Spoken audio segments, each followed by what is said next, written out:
everybody, and welcome to another edition Inside the Picture. My name is Scott Morganroth, Madmouth. Oh, Motor City Madmouth. I'm going by Madmouth from now on. Forget about Scott. I'm the Madmouth show. Everybody knows it. And I got a great group tonight. Mel Farr join us. Maybe, maybe not. Who knows? But we got a great topic, great group, Freeze and Dry Show. Welcome back to the big show. There you go. Jovial is all. And he has all those jerseys in the background. Candy laughing, wondering what's going to come out of the Madmouth mouth. Okay, great stuff. I thought we had her laughing more last night with our shenanigans than I've seen her in a while. So yeah, we did. Hey, Eddie Prather, good stuff. Hey, we're gonna get him back on another. We're gonna get him back on another professor and a pupil before it's all said and done, Stephen. Obviously, last night we were jammed, but Prather, get ready. We'll do that before it's all said and done. Marvin, the Trojan man, what's up, brother? Fight on, big week this week. Austin Stadium, baby, game day. 3:30 Eastern. Get your mind right.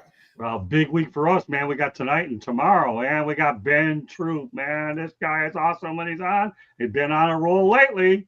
We have we're riding a troop today. Great stuff.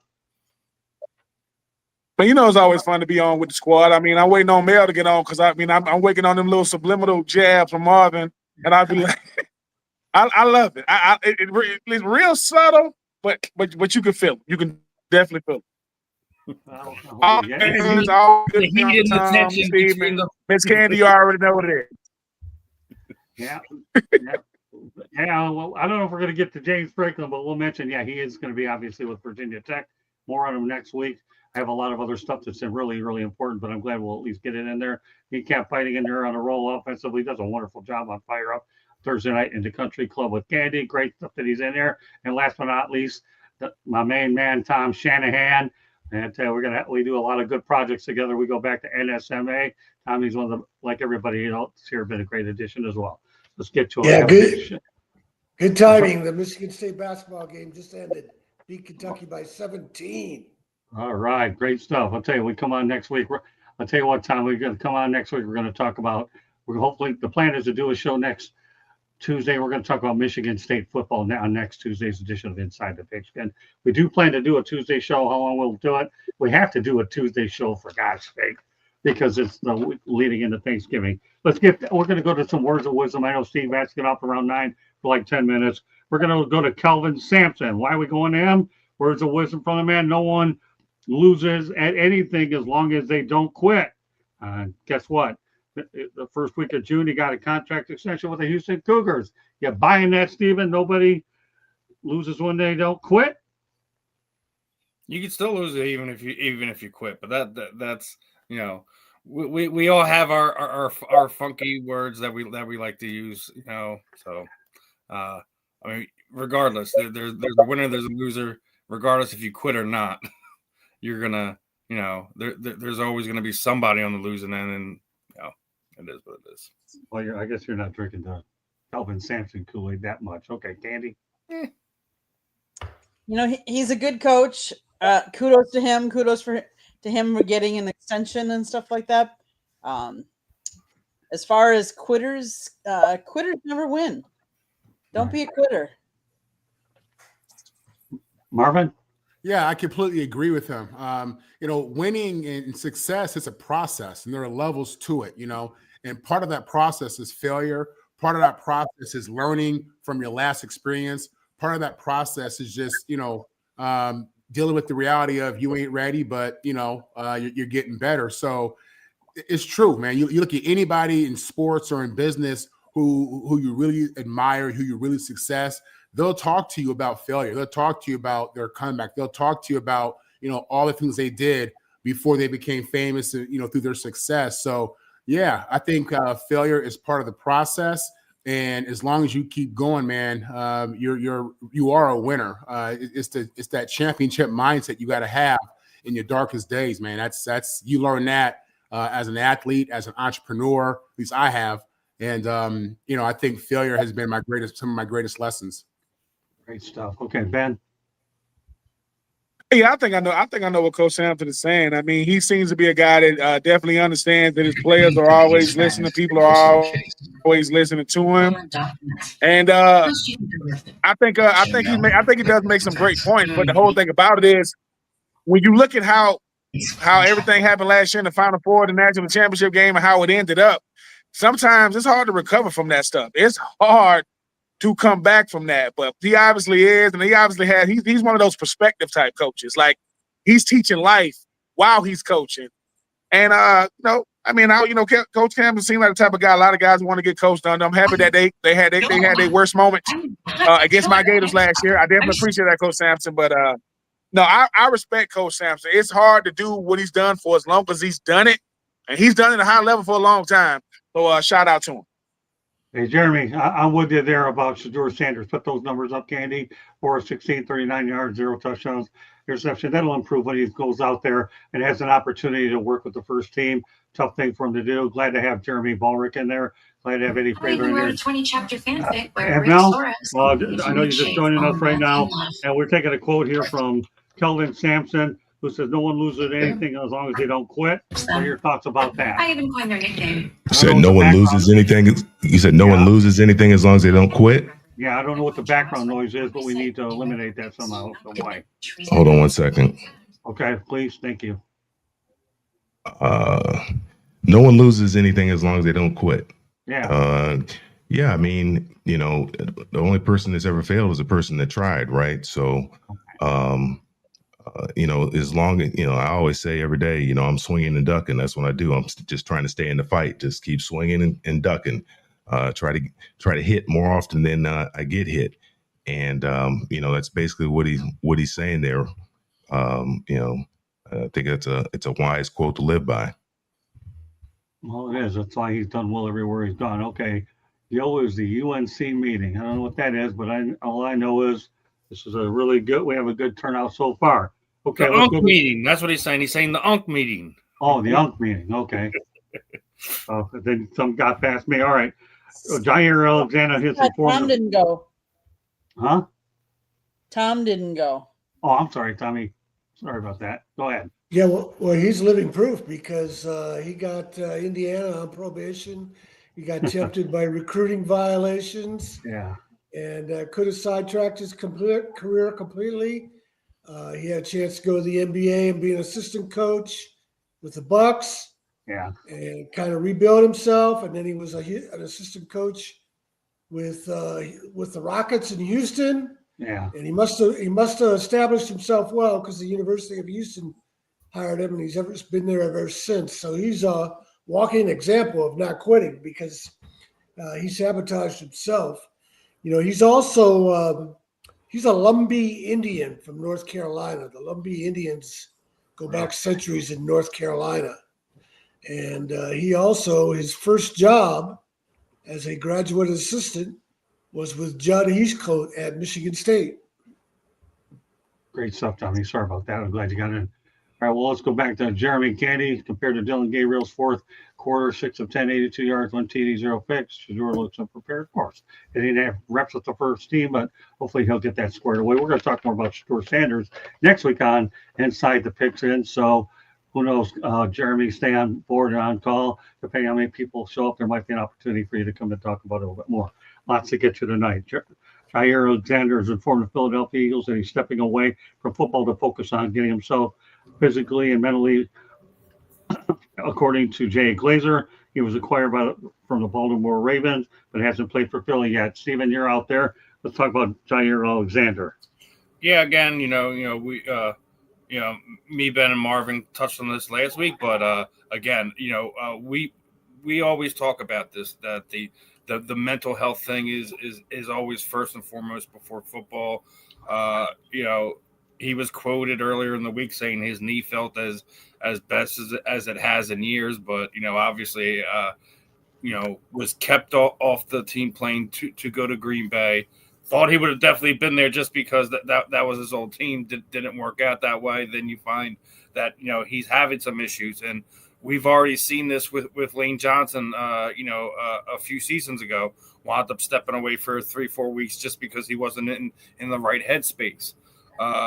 Mental health awareness is something that you don't see a lot of football players kind of openly sit there and say like, "Hey, I need to step away and have some health." We're just a few weeks removed from a player who was having a mental health crisis and unfortunately took his life. So it's one of those things where, like, listen, football is so far on the back burner on the Jair Alexander situation that I'm all for him. Will I hope that at some point in time that he gets himself right and gets on this team and, gives us another dynamic duo back in the secondary with Quinyon Mitchell? Absolutely. I'd love to have him here as a football player, but he has to have his mind right first and foremost, get himself better, and then, football, whatever happens after that happens. If he retires, he retires.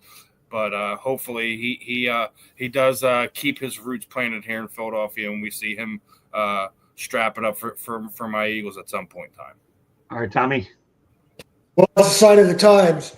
A few decades ago, he would have been ridiculed for this. Right. And the irony of that is, unless I don't follow him on social media, so I don't know if people have supported him or mocked him. But the irony is that I don't think he is getting criticized like he would be now. And social media is the worst avenue around existing to give somebody like that a hard time.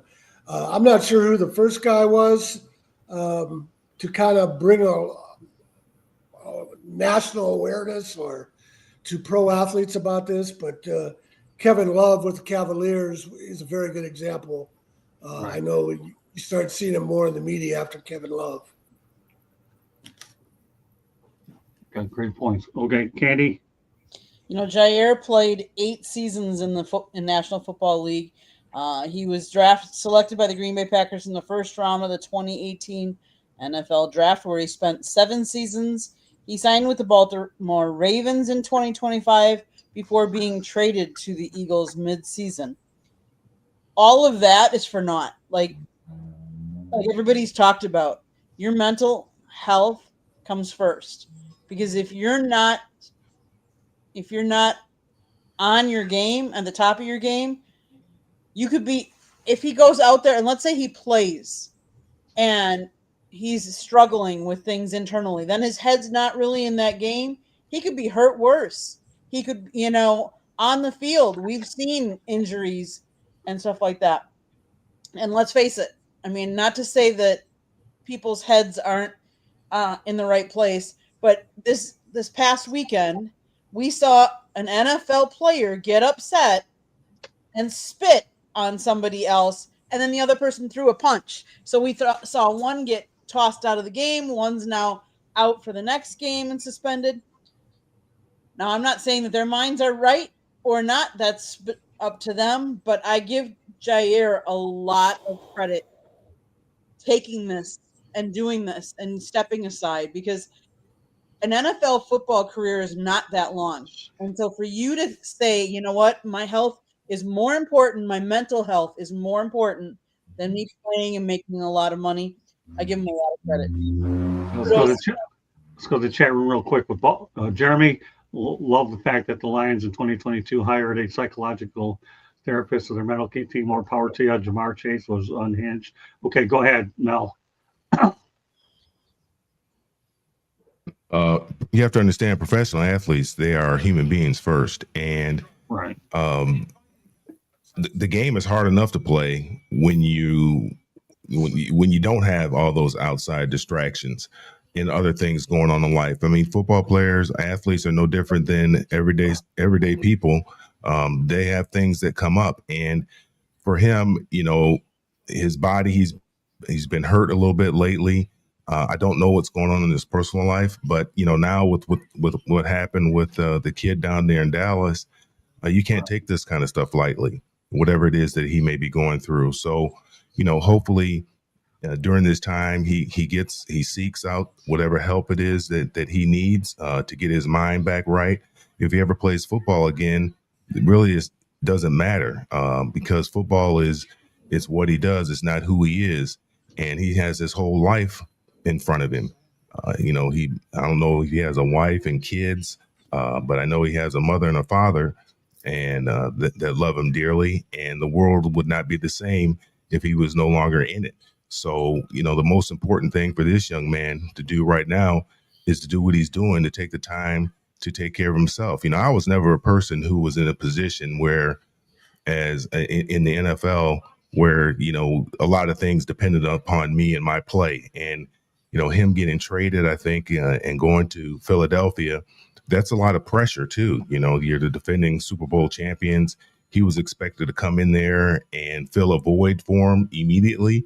Right. And, you know, he just right now not mentally there. And if he's not mentally there, there's no need for him to be out there, because nothing but bad things are going to happen, and it's going to continue to snowball. And, you know, who knows where that could go. So I'm glad he's taking this time for himself. And again, if he never plays another down of football, you know, he's got the rest of his life to live, and that's what's most important. Yeah, more power to him. That's all I can say. Go ahead, Marvin. Yeah, I think Mel hit it on the head. You know, you don't, when he says he needs time away, he needs a break, you don't know if it's something happening in his marriage, if his family, something personal, or if it's football head related CTE. You don't know. Fortunately for him, you know, he's in a profession that pays well.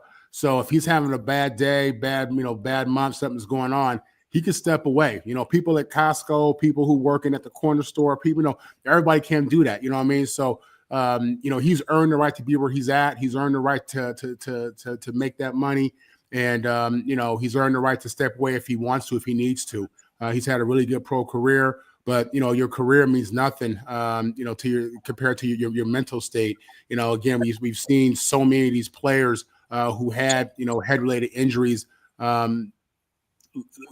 commit suicide, you know, and it's horrible. So kudos for him for being man enough to be honest about what he needs. I think it's a great example for younger players, younger people, period. And, you know, I wish him and his family well.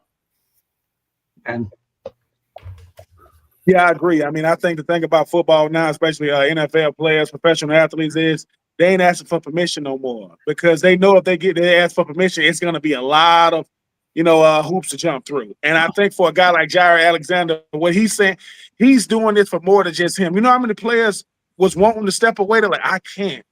And Jair was like, well, dude, if you ask, the answer is going to be no, because they're going to put pressure on you to stay. Look, football is temporary. Your life is everything. And some of us, you know, former players, myself, Mel, you know, and obviously Marvin, this was unthinkable.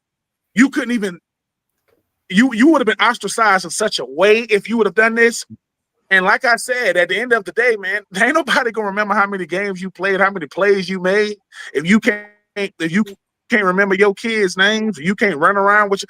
And I think that's what players, the only people that's playing 20-some years anymore is quarterbacks.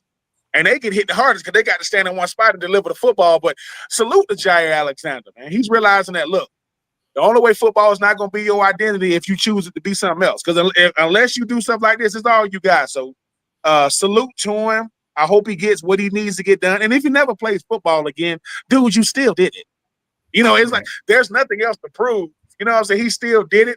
And like I said, man, I think he's helping a lot more players than he knows, because there are players that don't have the clout, that don't have the notoriety of Jair, that probably can't do it.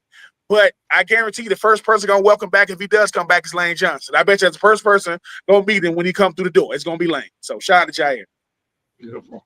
All right, you know what we're going to do? We're going to talk to the Lions and Eagles. Stephen, I'll lead off with you. Then you have to take care of business. It's okay. You'll come back afterwards, and we'll just continue to transition through things as you get back. I got plenty of balance on this show to, you know, move through you a little bit and do what we have to do. But that said, let's talk about the Lions and the Eagles. Eagles are the 69 win. And when you look at the fact of the matter is the Lions were a victim of going for 0 for 5 on fourth down. So obviously Dan Campbell played the role of Kenny Rogers, called the gambler, to the point of 0 and 5. And he did this trick once before. He was 0 and 6 before, back in, I think, a few years ago. But they had missed opportunities, costly penalties, bad calls. And the Lions simply got bullied on offense, and they got beat up badly. And Jared Goff struggled, obviously. Steven, I don't care about whether the Lions beat the Eagles. I have to deal with you. It doesn't make any difference. The Lions are banged up right now. They're going to get players back. So they have a schedule that could get them in the playoffs. But we're just going to focus on Sunday night's game. What were your takeaways? The Super Bowl defense is back. That's first and foremost. Everyone's seen the numbers when you get after Jared Goff, and they weren't even really throwing exotic blitzes at him. The fact that that Jaden Phillips was beating Penei Sewell something fierce. The fact that Nakobe Dean was healthy and he was getting after the quarterback and getting in Jared Goff's face was I think a determining factor. I know everyone is upset about the late PI call on Nick Sirianni's boneheaded move going forward on fourth down, but there was as you were saying, there was a bunch of bad calls during that game. There was a bad false start against the Eagles when Detroit's lined up in the neutral zone. There was a bad call on AJ Brown, which is why I assume that he got that call at the end of the game, because he got hit. He stumbled and wound up hitting a Detroit player low. Got hit with a 15-yard below the knees penalty. There was just weird officiating, but the thing that you got to really wrap your head around is Vic Fangio has that defense playing where they were towards the end of last season. And they absolutely need it right now with how bad that offense is sputtering around here in Philadelphia. That's kind of the talk of the town, so to speak. But a big win. The Eagles are now 3-0 against the NFC North. Big wins like that help propel you. That they're going to need now that Lane Johnson is going to be out 4 to 6 weeks with that Liz Frank injury. But the game itself, man, it was old school football. It was a defensive chess match, and the Eagles got the better of them. So, and yeah, Detroit was banged up, but I don't think their injuries really cost them anything in that game. I mean, obviously, missing your tight end, your security blanket as a quarterback is a big thing, but the way that the wind was swirling was I think a major factor why Jared played so bad, but just the front four being able to get after Jared and keep him in uncomfortable situations. 5 batted balls. You talked about the 0-5 on fourth down. That's one. You want to take chances. The fake punt, things like that. But the fact that between Jalen Carter and Jordan Davis, they had 5 batted balls, and one of them went for an interception that put points on the board. I think that was the kind of big thing right there when you're getting your hands on balls and changing how the quarterback is going to move when he's trying to release the ball. When you're already getting knocked around like a pinball, it was just a bad day for Jared Goff. You don't really see those type of performance out of them. People were trying to throw the weather thing into it. I don't want to hear that. I really don't. I think it was just Vic Fangio had a great game plan against it. The guys on the field are the ones that were able to execute it. And, only giving up 9 points to a team that over the past few years have averaged 30 points or more. Right. That's a feather in Vic's cap right there. That's why that game was won by the Philadelphia Eagles. Not the referees, not the injuries. Vic Fangio won that game. The reality, Dan Campbell's not going to sit there and let the Sam Laporta injury bother him. He knows what he has to do. Lions are used to injuries. They just fill in the blanks. Thanks to Brad Holmes. All right, Steven, see you in about 10, 15 minutes. Take care, Mama. And we'll go ahead and we'll keep rolling. No, it's okay. That's why I had this topic in here, so we put it in my pocket. I know how you operate. Go, get out of here and see you in about 10, 15 minutes. See you in about a minute. All right, you got it. All right, Tom, you know the topic. Talk about the Lions and Eagles. Go ahead. Yeah, the Eagles have been the most consistent team in the NFL. They have 2 losses, and other teams only have 2 losses. But if you were to chart their peaks and valleys, I don't think anybody the Eagles – I think other teams have deeper valleys than the Eagles have shown so far this year. They just seem to be solid all the way around, good depth. The team is well put together, well balanced. And this was a tough game for them because the Lions are pretty geared up to reestablish their season, and the Eagles fended them off. So the Eagles have to be the favorite to repeat. We still got a long ways to go. The NFL is always 2 or 3 seasons. And so we're 10, 11 games into it now. 6 and 7 more games is a lot. Andy, So I know we're talking about Phillies and Detroit.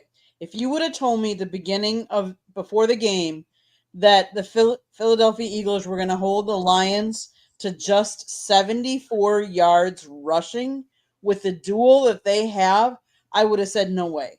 And that's partly why you guys didn't win, I think, because Philly did not run all over the board with you guys. I mean, they only scored 16 points. It's not like they put up 40 or anything like that. Your defense came to play.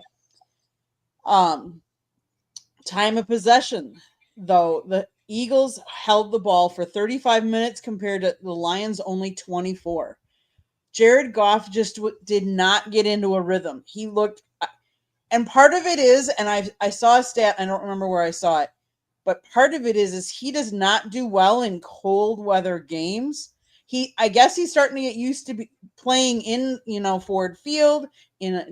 So when he was out in the elements and with that wind and cold, he just didn't perform like his normal self.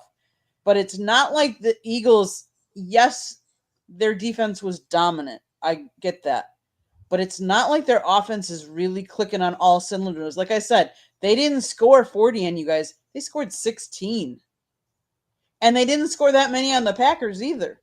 So, yes, they have wins over both of us, but they're not big, convincing wins. So I think they're still a beatable team. Just my 2 cents. the bottom line is the Lions can thank Kelvin Shepherd for keeping them in this football game without the defense or meat. Go ahead, Ben. The thing about this Lions team that should give them a lot of concern is every time a team beats them, they always do 2 things. They take away the run game and they take away Amon St. Brown. That's what happened when they played the Chiefs and they got beat. And that's what happened when they played Philadelphia, because Philly knows this. They go, look, James Williams and stuff, I mean, he's a good player, but he's not going to be the player that's going to beat you. The guy that makes him go on offense, as far as like catching the football, is Amon St. Brown. And if you can't get something out of, if Montgomery doesn't play well and Jahmyr Gibbs have to play well, sometimes it works, sometimes it doesn't. But if you are the Lions, I mean, if you are Coach Campbell, you should be very concerned. That entire division has caught up to them. Chicago is playing well. Minnesota got J.J. McCartney, and Green Bay is playing well. They're gonna have to find a way to, they're gonna have to find a way to keep this thing afloat, because you're gonna have to meet teams like Philadelphia to win it. No one cares what you do against teams that don't meet the talent threshold. The Philadelphia Eagles are defending champions, and they playing with defense right now, even with, what they're not doing on offense. So if you are Jared Goff, if you are Williams, if you are Brown, if you are Montgomery, if you are Gibbs, you got to find a way to not look like that. You got way too many weapons on offense to look like that. And Philadelphia is finding a way to win ugly. They don't care about what's going on or not going on, the lack of production on offense. They're saying, dude, we want to win. So if you are the Lions, you should be concerned, because they took everything away from you. Took the running game away from you, took your passing game away from you, took your juice away from you. And like Candy said, it's not like they was looking like world beaters on the other side of the ball. They said, if our offense look bad, we're going to make sure y'all offense look worse. And that's what they did. So it does surprise me, because the Eagles are a team that doesn't care how they look winning. They just want to win. And if you are the Lions, people kept wondering, when was Ben Johnson and Aaron Glenn's absence going to start showing? It's showing. I know they've won certain games, but to be able to, you see what Ben Johnson in Chicago's doing, and obviously, unfortunately, Aaron Glenn, he's just going to freaking Tyrod Taylor, over Justin Fields. But I just think that for the Lions, it should be a lot of concern, because you gotta find a way to stay afloat in that division. I don't think they're gonna win it. I don't think they're going to win it this year. And if you are the Eagles, hey, man, a win is a win. I mean, you can deal with that offense for another week, but it is much easier to come back to work when you're in the win column. That Jalen Phillips trade is looking really, really good for the Philadelphia Eagles right now. Great points. Okay, Mel. Well, I look at it, when Dan Campbell goes forward on 4th down, I like it. Obviously, he has a lot of confidence. It's showing the offense that he has a lot of confidence in the offense, that he believes that his guys are better than their guys. But I just didn't like the play calling that he used. I mean, he went to their strength right up the middle. I think there was one time Jameson dropped the ball, And I don't recall what happened the fifth time. I think I fell asleep by that point. But I don't mind him being aggressive because the one thing he knew is that if he could get a lead against Philadelphia, he knew it would be very difficult for them to come back with the way that their passing game has been going, where their offense has just kind of been, it hasn't been as prolific as a lot of people would like for it to be, because unfortunately, Jalen Hurts is he's kind of off and on. So I believe he felt if he could put that pressure on them early and they get out to a lead, then they could rely on the run game. Philadelphia did a good job of shortening the game. The Lions only had, Candy alluded to it, the time of possession. I think they only ran about 58 plays in that game. That's not a lot of plays. And Jared never could get into a rhythm because they kept getting stopped on fourth down. And so he never could get into the rhythm. And then, the book is kind of out on Jared. You rush him up the middle, put that pressure on him up the middle. If you don't get there, get your hands up, because he kind of has the way he delivers the ball is kind of from the side a little bit, and you have an opportunity to bat the ball down. But I don't have a problem with Dan Campbell going for it. You could see, he's calling the plays, and it just shows you how important it is, how important play callers are. I know a lot of people they see those charts and they see people with those big charts on the sidelines, and you think you're just calling plays. It's more to it than just that. Sometimes you might call a play just to see what the defense is going to do, how they're going to react to it, so you can set them up for something else later on during the course of a game. And you have to get a feel for that. And the Lions' window of opportunity was really the last couple of years when we knew that the offensive coordinator eventually was going to get a job. We knew that was going to happen. Ben Johnson was just too talented. People are just so enamored with these whiz kids and the offenses that they're able to, these prolific offenses. We knew he wasn't going to be there forever. And so it's difficult. Now Dan is trying to take over the play calling duties. He doesn't have the same kind of rhythm, the same kind of flow that Ben Johnson had. He's, you can call the same plays, but if you're not calling them at the right time in the right situations, you're not going to get the results that you're looking for. And I know Dan believes that he just, if we just do each one of the players do their jobs, then they should be able to dominate the line of scrimmage. It doesn't always work that way. And, they have two real good guys in the interior that you have to deal with, and their offensive line is not the same as it was last year. You got different guys in there this year than you had last year. So you're getting different results. But I like the fact that he's aggressive as an offensive player. I would love that. But, obviously, now they got to kind of lick their wounds, and, they got a tough stretch coming up here. And, a lot can change in the next 7 games. That division is extremely tough. I don't think there's a team under 500. I think Chicago's leading the division, if I'm not mistaken.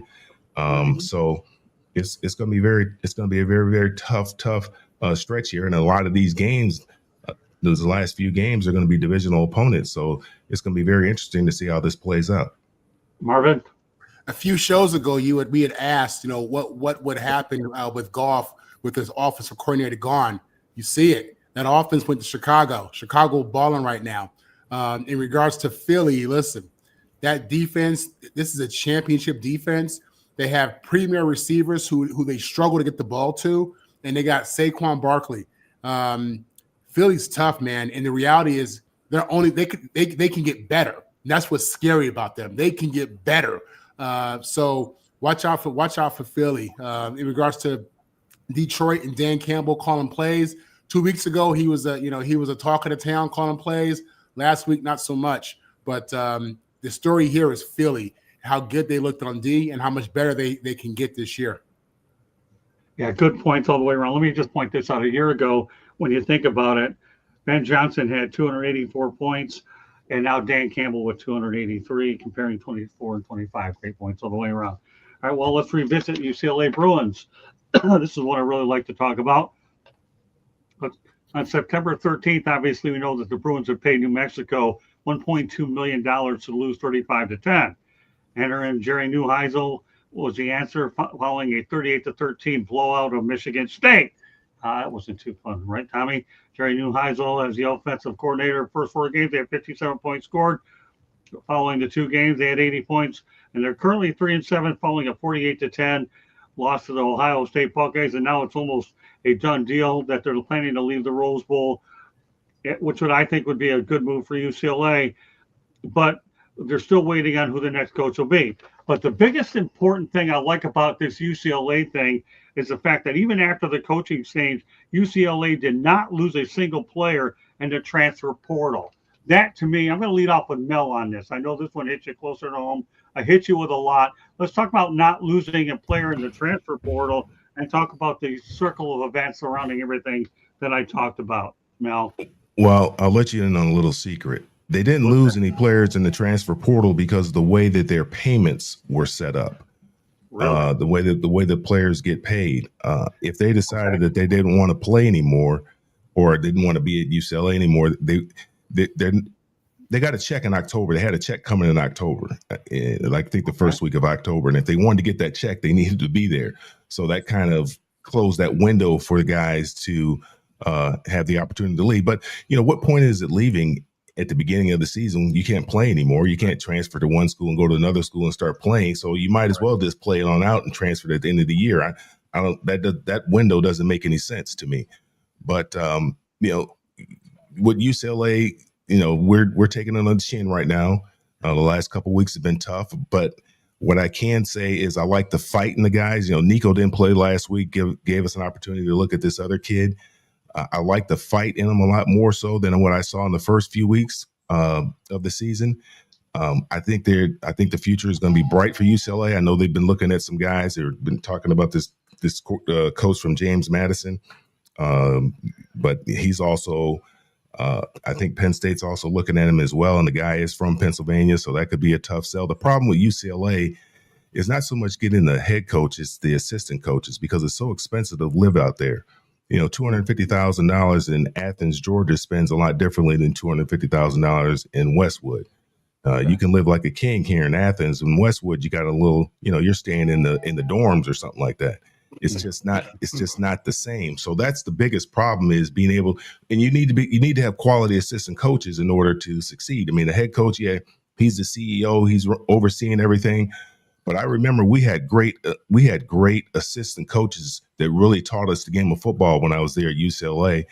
And when I got to the pros, I was a lot more prepared than kids that came from other programs, whether it be Oklahoma, Nebraska, Miami, or some of those other programs. We were just that much further ahead because of what we were taught at UCLA.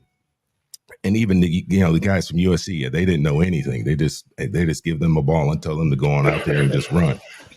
But I think the future is bright for UCLA, and I'm excited to see what's going to happen here in the next couple of months of who we're going to get in there as a head coach.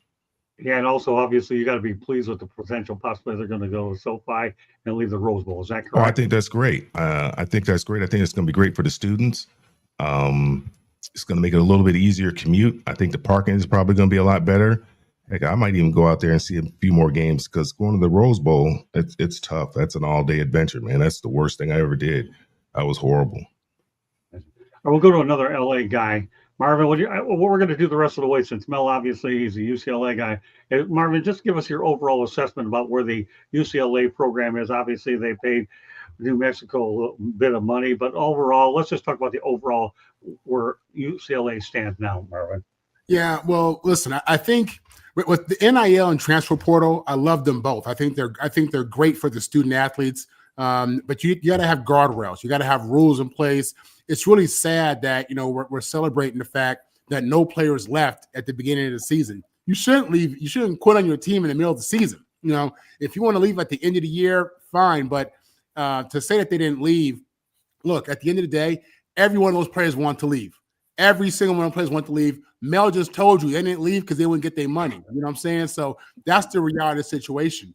And in regards to this team, going to SoFi versus the Rose Bowl, I think in college it's tough when you don't have a home stadium. You don't have a stadium on campus. That makes the experience so much different. Personally, I like the Rose Bowl. We played there every other year. I played there in the actual Rose Bowl game. Mel is right. It's an all-day event. It's a hike. You're fully committing to that day when you go to the Rose Bowl Stadium itself. But listen, NIL is here. UCLA was smart to keep these kids, to get these kids into contracts that don't allow them to leave.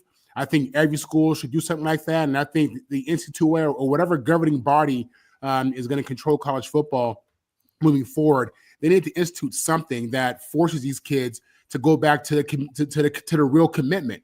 When I went to school, when Ben went to school, when Mel went to school, you were there for 4 years, 4 or 5 years. That was it. You planted your flag and that was it. Now there's a business side to it, and that's cool. And I'm with that, and I support that. But you should definitely have something in place to keep these kids on the team and just keep that culture. Because at the end of the day, it's okay to change jobs. It's okay to change companies. It's okay to change schools. But when you join a football team, when you join a team, that commitment is real. You know what I'm saying? You guys are going to war together. You know what I mean? You train all summer. You train all spring together. You build that camaraderie. The coaches can get a chance to kind of evaluate talent, see who's who. This idea of jumping ship needs to get out of here. I hate that for any school who's dealing with that, to be honest with you. In regards to UCLA, the state of their program, it's a dumpster fire. They're losing recruits left and right. Hopefully they find somebody to get in there, some leader to get in there. I think, again, it's a school who can get a big name because it's UCLA has a proud athletic tradition. In spite of their recent football years, they have a proud athletic tradition. They have historic players in all sports, men's and women's.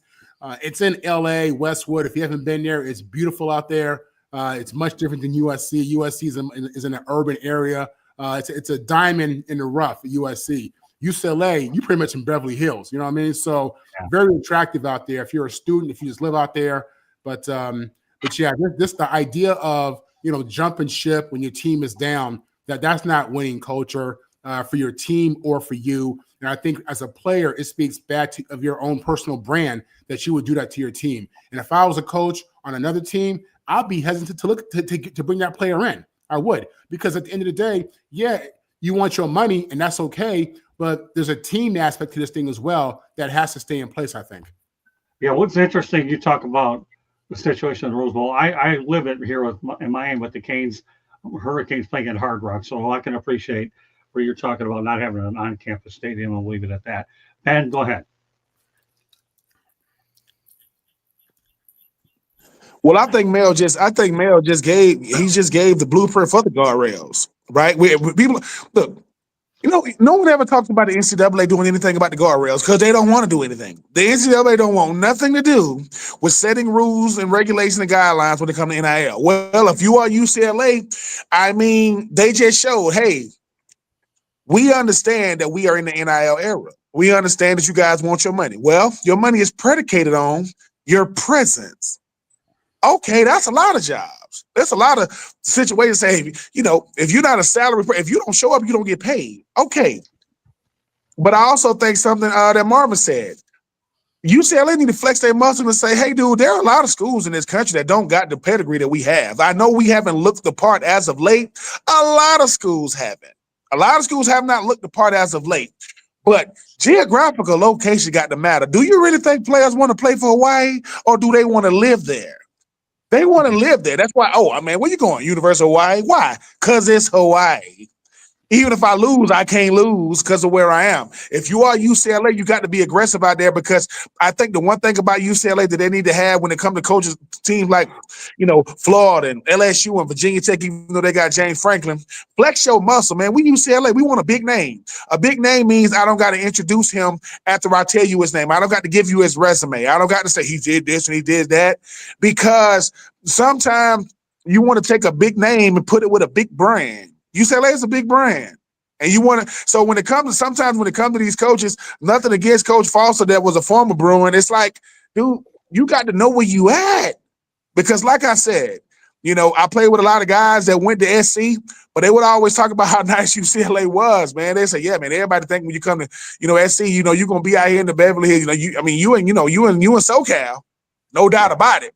But you in a different part of SoCal. But yeah, UCLA is in a good position from this standpoint. There are a lot of schools looking for coaches, a lot of them, but all of them ain't got the brand name that UCLA has. Like when you talk about West Coast teams, you talk about UCLA, you talk about SC, you might talk about Oregon and UW, and that's it. That is the list of teams out there. So I think for UCLA, they got to be aggressive. And here's the thing. I think coaching in California is like coaching in the South. You got to have some type of California ties. I mean, I like California, but my Southern twang ain't gonna make it. It's just not. Because you got to go into these living rooms and talk to these young men. You got to be able to understand where they live, why they should come to you. That kind of stuff matters at a place like UCLA. So I see them getting a guy that either played in the Pac-12, understands the West Coast lingo. Because if you don't think that kind of stuff matters, ask Chip Kelly. Right. Ask him when he was there. Chip Kelly was the head coach at UCLA. Why? Because, I still don't understand that. And he's the highest paid coordinator in the NFL. How? Anyway, that's another show for another day. I think that Brian Kelly, when he was at LSU, asked him why having Southern ties matter, because you walking into these homes. You shouldn't walk into somebody's house asking their mom, what are you cooking? You don't know what this is? No, what is that? Get the hell out. You don't even know what my mom cooking, man. How you want me to come to your school? Stop it. Culture matters. It matters at UCLA. Mel, I think y'all gonna get a good one. And if y'all don't, that's shame on the whole athletic department, because I don't care what you haven't done. Big brands, that stuff only matters to small brands. You a big brand, I can still get who I want. I don't care what we haven't done. So that's why I'm not in coaching now. Because look, man, you coach at UCLA, that's big time. But as a person that played for the Raiders, the cost of living in California, my God, I was like, dude, like, man, like it costs what? For this one bedroom, it costs what? $3,500. Yeah. Well, It ain't even got no kitchen. Oh, this is the kitchen. Oh, okay. Sorry, I didn't know. But yeah, but I do hope they get them a good one, man. UCLA deserves that, because what SC is doing, SC showed you, if we want them, we'll snatch them. Lincoln Riley, he done came out and said, I am not leaving SC. Why? Because, I mean, it's not going to get better than as far as like the money, the location, the opportunity. I think UCLA should be aggressive just like that. And I hope they do. I really hope they do. Candy, that's what you're missing, California. Be glad you're in Florida. Okay. So with that said, we'll turn it over to you, Candy.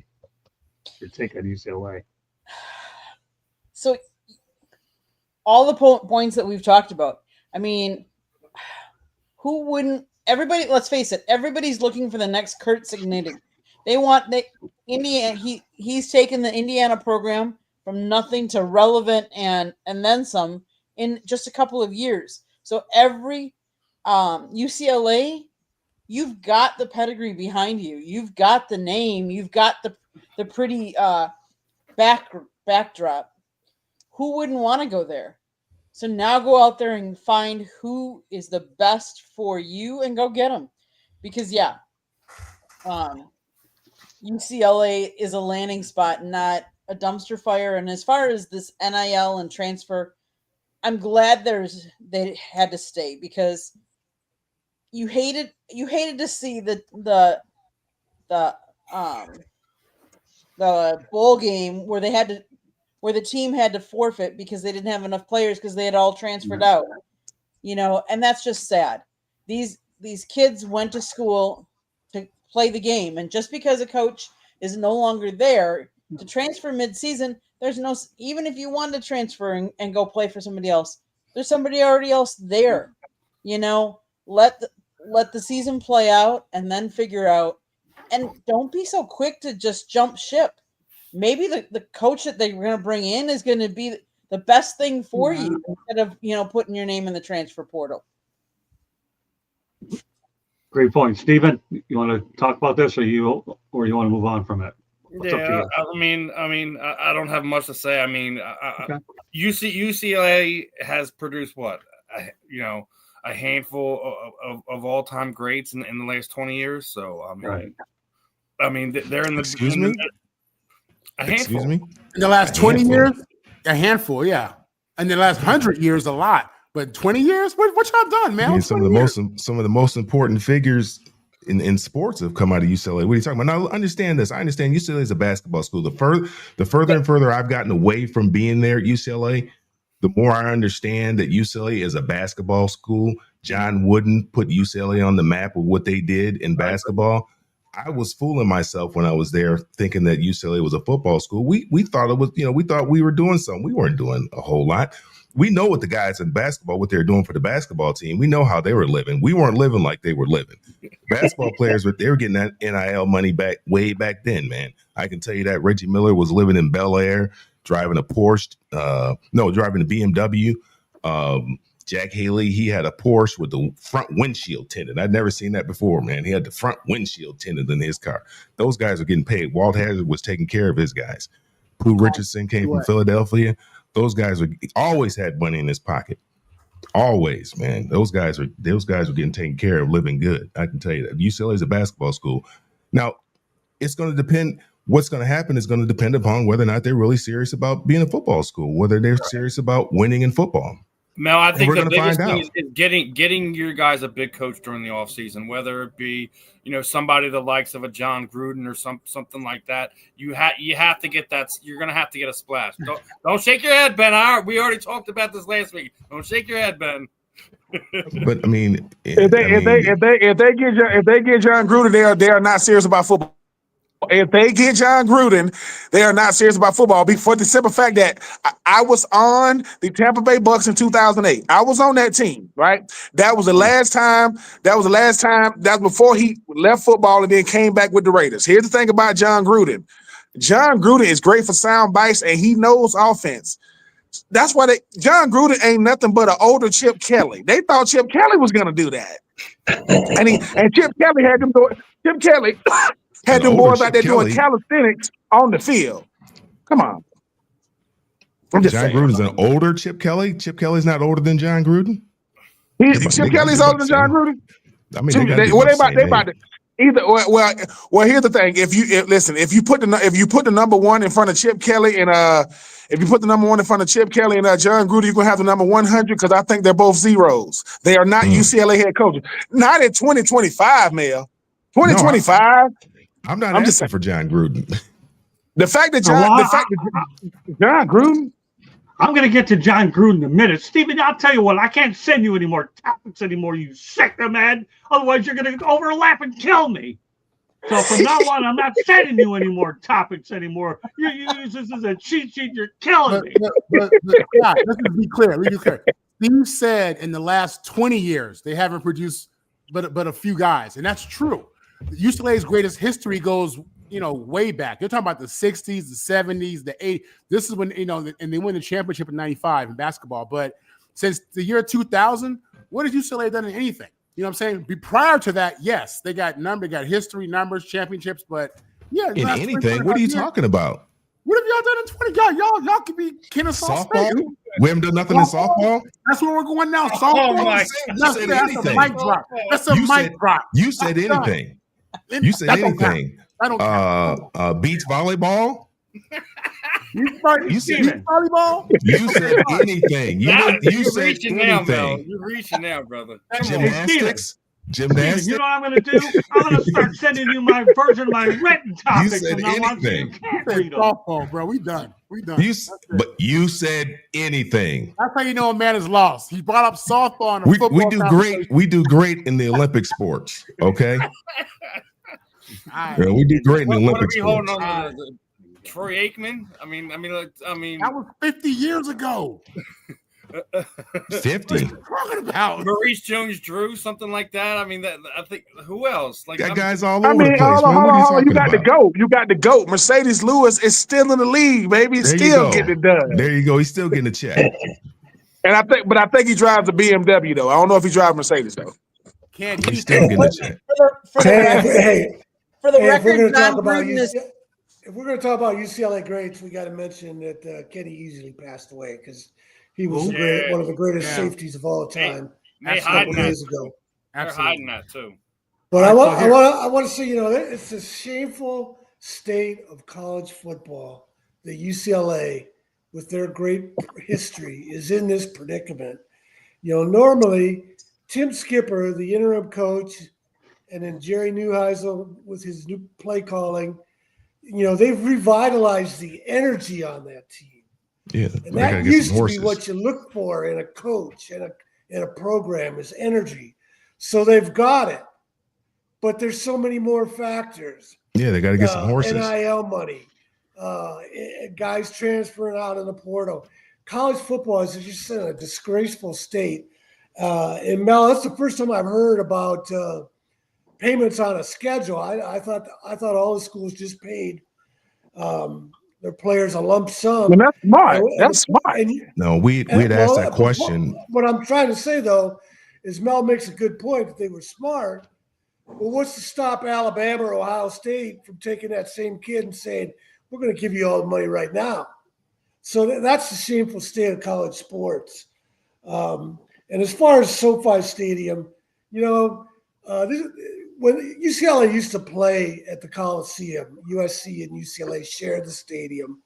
And that damn Al Davis, the grifter that he is, when the Raiders came there, they made the Coliseum made UCLA feel like the third wheel. And so that's why they went to the Rose Bowl.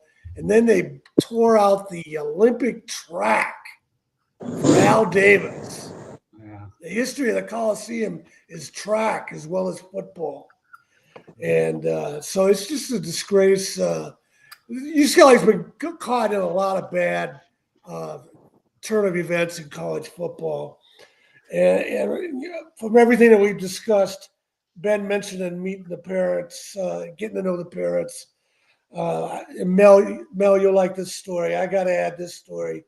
When Hayden Fry at Southern Methodist was the first school to desegregate in the Southwest Conference, signed Jerry Levias out of Beaumont, Texas. I wrote about this. This is in my book, The Right Thing to Do. Jerry talked about how his grandmother and his parents had houses right next to each other. And Levias and Hayden Fry came down with an assistant coach, a superintendent of the Beaumont schools. They came in about 2 or 3 cars. And one of the guys had a big cowboy hat on. And they all went to Jerry's parents' house. And the neighbors all thought that the Texas Patrol, whatever they call it back then, Texas Highwaymen, they were worried that they were doing some kind of arrest. Well, Hayden Fry went into the grandma's house, and he's talking to her, and she was cooking beans, and he's talking to her about how to cook beans. And after that, the grandma was telling Jerry Levias, "You're going to Southern Methodist." Interesting. All right, let's continue. Let's continue on here. I'm sure this is unbelievable watching everybody in action. Candy laughing. So with that said, okay, Hey, you got the age? Yes, John Gruden is 3 months older than Chip Kelly. He is 62. Chip Kelly's birthday is actually next week, Tuesday, November 25th. Okay, with that said, let's go over to John Gruden real quick. We're going to go rapid fire in a little bit here. John Gruden did win a lawsuit versus the NFL. Tommy, I'll tell you what, we will go rapid fire on this. Where will he land if he lands anywhere, Tommy? Yeah, if he lands anywhere, yeah, he hasn't been a head coach since 2021. Right. It's kind of like Bill Belichick couldn't get a head coaching job, and North Carolina was dumb enough to him. $50 million, really, 5 years. So nobody's done that yet for Gruden, which says a lot about him. So do you think he's going to land anywhere? Who knows? Who knows? Okay. All right, Steven. Like I said, the new rule is from now on with you, I send you the paper topic so you can't screw it up and everybody else. Like Gruden. I didn't say John Gruden. I'm messing with you. In a bunch there, buddy. I'm messing with you. Go ahead.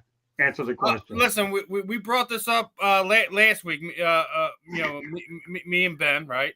We were talking about it because Giants fans were already on the let's bring in John Gruden bandwagon. As you just said, he's in the middle of a lawsuit with the NFL. That is all of it's about to become public. Well, he won it. No, he wanted to become public. He hasn't won the lawsuit yet. Okay. It's because he was fighting to get so he didn't want a moderator. He wanted a jury and for everything to be public. He got that. He's going to get that. So let's start this off. He is not going back to the NFL, and this is exactly why he hasn't gotten a job in the NFL. Okay. I do think he will land somewhere in college after after this lawsuit is over. Where that is for anyone. Eddie was asking us in the chat room last week. Where do we think he was going to go? Is he going to go to Florida? I don't know where he's going to end up. Wherever it's going to be, it's going to be something that's going to placate to him. whether it be a UCLA, whether it be a Penn State, something. It's gonna have to be a big program, and it's gonna have to be some. He is a geek when it comes to football. He absolutely loves what he does. He's enjoying his time at Barstool Sports. So I could be way off on this. He could be sitting there drinking margaritas and taking more of David Potney's money. I don't know. I don't have an exact thing. I do think he will wind up in college at some point in time over the next few years. That's good enough for me, Stephen. Thank you very much. Okay, you get the regular typed out topics. Just because I know he doesn't like my penmanship and he doesn't hesitate to let me know. Candy, yeah, I know how to get to this guy now. Just go ahead and send him the paper topics and say, deal with it. And that's all. No, don't do that. Just send me the rest of the stuff. Say, I know how to get to it too. All right, Candy, give me your best hypothesis. Educated guess. Want to get to a few more topics. Station break coming up. I think he's going to land in college. I think a splash would be LSU or Florida. I know they're going after Lane Kiffin, but I don't know that Lane's going to move on. So I think that it could be one of those. Just a thought. Okay, Ben. He better not go to Florida. He better not. I don't care where he goes. Don't. The thing, look, John Gruden is a big name, and what I'll never understand, and maybe Mel and Marvin can help me understand this, right? Some of these coaches can live off these legacies forever. Like, they haven't been good for a long time. People, their names keep coming up. John Gruden won a Super Bowl in 2002. 2002. And he only won it because he went up against Rich Gannon, Tim Brown, and Jerry Rice. That's the starting receivers at quarterback, because he just coached them a year ago. That whole plane was lit up with Ben Gay and Jared Hall in the back of it. That's who we had to beat in 2002. And I mean that humbly. I just hope that if John Gruden does end up at college, it'll be somewhere like Oklahoma State, Oregon State. Because if a team like LSU or Florida gets John Gruden, that athletic director is going to get fired. Because John Gruden's going to get fired. Because outside, he's going to be good. He's going to have the Deion Sanders effect. He's going to be good for business. He's going to be good for memorabilia. He's going to be good for making bucks. But winning, I don't know. Because college is a different game. You run colleges, you got to be able to deal with the NIL situation, deal with the transfer portal. Because Nick Saban, as great as he was, he never won in the NIL era. You notice he never won. He got out because he knows now I really got to compete with spending money with the Texas A&Ms and the Texas of the world. John Gruden, he's going to end up somewhere because people are going to say his name enough that somebody's going to be dumb enough to bring him on. But I mean, how many wise two bananas can you call? I mean, I'm just saying, like, he knows if you ain't coached football in 4 years and you're still breaking down film, that's a different type of individual, people. He is breaking down film right now in the dark. And that's what he loves to do. So somebody's going to get him. I just hope to God it is not Florida. You can go to LSU, right? You can go to UAB. You can go to Oregon State. You can go to UCLA if you want to. Mel shaking his head. I don't see John Gruden going to schools like that though. But somebody, if Trent Dilfer can get a head coaching job, no offense, Trent, somebody's going to get John Gruden. Somebody's going to get him. That's so funny. I swear to God. Some of the choices you put out there, I couldn't hold back on this one. I needed that. Oh, man. All right, go ahead. That was a good one, Ben. I'm proud of you, brother, for that. You had me laughing. LOL, I guess is what they call it. Go ahead, Mel. We have a station break coming up in a moment. Then we have a lot more fresh hay on the way. Go ahead, Mel. Yeah, I'm sure that with all the positions, the jobs that are available in college football is kind of different this year because you got big time programs looking at hiring coaches, and then somebody's going to leave. That wherever program they leave, they're going to be looking for a coach as well. So it wouldn't surprise me that if he got hired during this hiring cycle, do I think he's going to go to one of those big brands? I'm like Ben. I don't think so. I really don't. He's been out of coaching for a long time. Now, all it takes is one person to fall in love with an athletic director, president, or something like that, to fall in love with him, and he can get one of those big time jobs. But I really don't see that happening. I don't see anybody doing that, and I certainly hope that he's not on UCLA's radar. To be honest with you, I mean, I like him. I think he's what he's did in the past has been great. Yeah, He's won a Super Bowl, so he's a made man, but that was a long time ago, as Ben talked about. That was a long, long time ago. And I believe that's what Tony Dungy's players, and he did it against his old team, so he had an advantage there as well. But I think there's a great possibility that he could find himself with a job in this hiring cycle. Marvin? Well, to Mel's point, a long time ago isn't bad. I mean, UCLA was good a long time ago, and we still have a little bit of respect for them. So we still respect success on any level at any time. We'll see you on November 29th. In regards to John Gruden, whether he's in college or the NFL, when he's in that team meeting, he's speaking to majority Black men. And my question is going to be, how is it going to go over when you look at what happened to him in the NFL, the emails that leaked and what he said about DeMaurice Smith having big lips? I mean, how if you're a parent, right, and and John Gruden's recruiting your son, how do you really feel about that? You know what I'm saying? If you're an NFL vet, you 35 years old, you've been in the league, 14 years. This dude walk up in there and what he's talking about privately. How do you really feel about that? Now, honestly, being the son of a player, I think it's a business approach. It is what it is. You know what I'm saying? But you got a lot of people who feel some kind of way about that. And that's something that ain't being discussed. Okay. All right, Candy, time for a station break. And then when we come back, we're going to talk about our feature topic of the night. How are this year's NFL quarterback prospects doing? Go ahead, Candy. South Florida Tribune Publishing Company published a book, Lessons from the Microphone, Tuning into the Enduring Wisdom of Visionary Leaders. It is written by our host, Scott, the Motor City Madmouth Morganroth. Talks about his 40-plus years in the industry and how it has evolved. Old school media versus new school media. Get your copy today. It's available on Amazon, Barnes & Noble, Kindle, Google, and Apple Books. There's also a link on our website, www.southfloridatribune.com. SouthFloridaTribune.com, where there is a plethora of great content, so go check it out. If you like to listen to podcasts, you can find us wherever you get your podcast.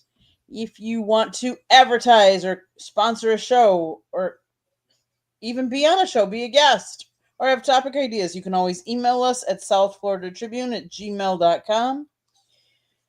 If you see the red subscribe button in the lower right-hand corner, that means you have not subscribed to us. Please do so. Turn on your notifications as well, and tell all your friends and family. We'd love to have more. If you have comments, you can always comment in our chat room too, though. Anything else, Scott? No, that's about it. Let's go to our feature topic of the night. Okay. We're talking about the NFL Combine. We talked a lot about quarterbacks. Well, guess what? We're going to talk about quarterbacks. I'm going to list a bunch of names. We don't have to break down every one. We'll just go over a bunch of them. Everybody gets their piece of the action here. Okay, and that's this. We're going to track them. Out of Minnesota, you had Max Brogman. Missouri put out there Brady Cook. Ole Miss, we know about Jackson Dart. Texas had Quinn Ewers. Oregon had Dylan Gabriel. Memphis had Seth Henigman. Ohio State, Will Howard. Notre Dame had Riley Leonard. Syracuse had Kyle McCord. Florida had Graham Mertz. Then you have Alabama, Jalen Milroe. Indiana had Curtis Rourke. Colorado had Shedeur Sanders. Louisville had Tyler Shough. And Miami had Cam Ward.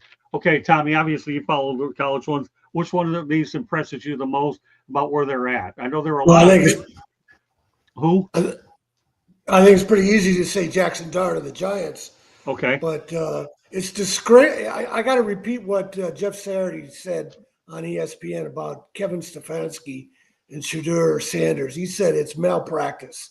The guy had never taken a snap with the first team before he gets thrown into a game.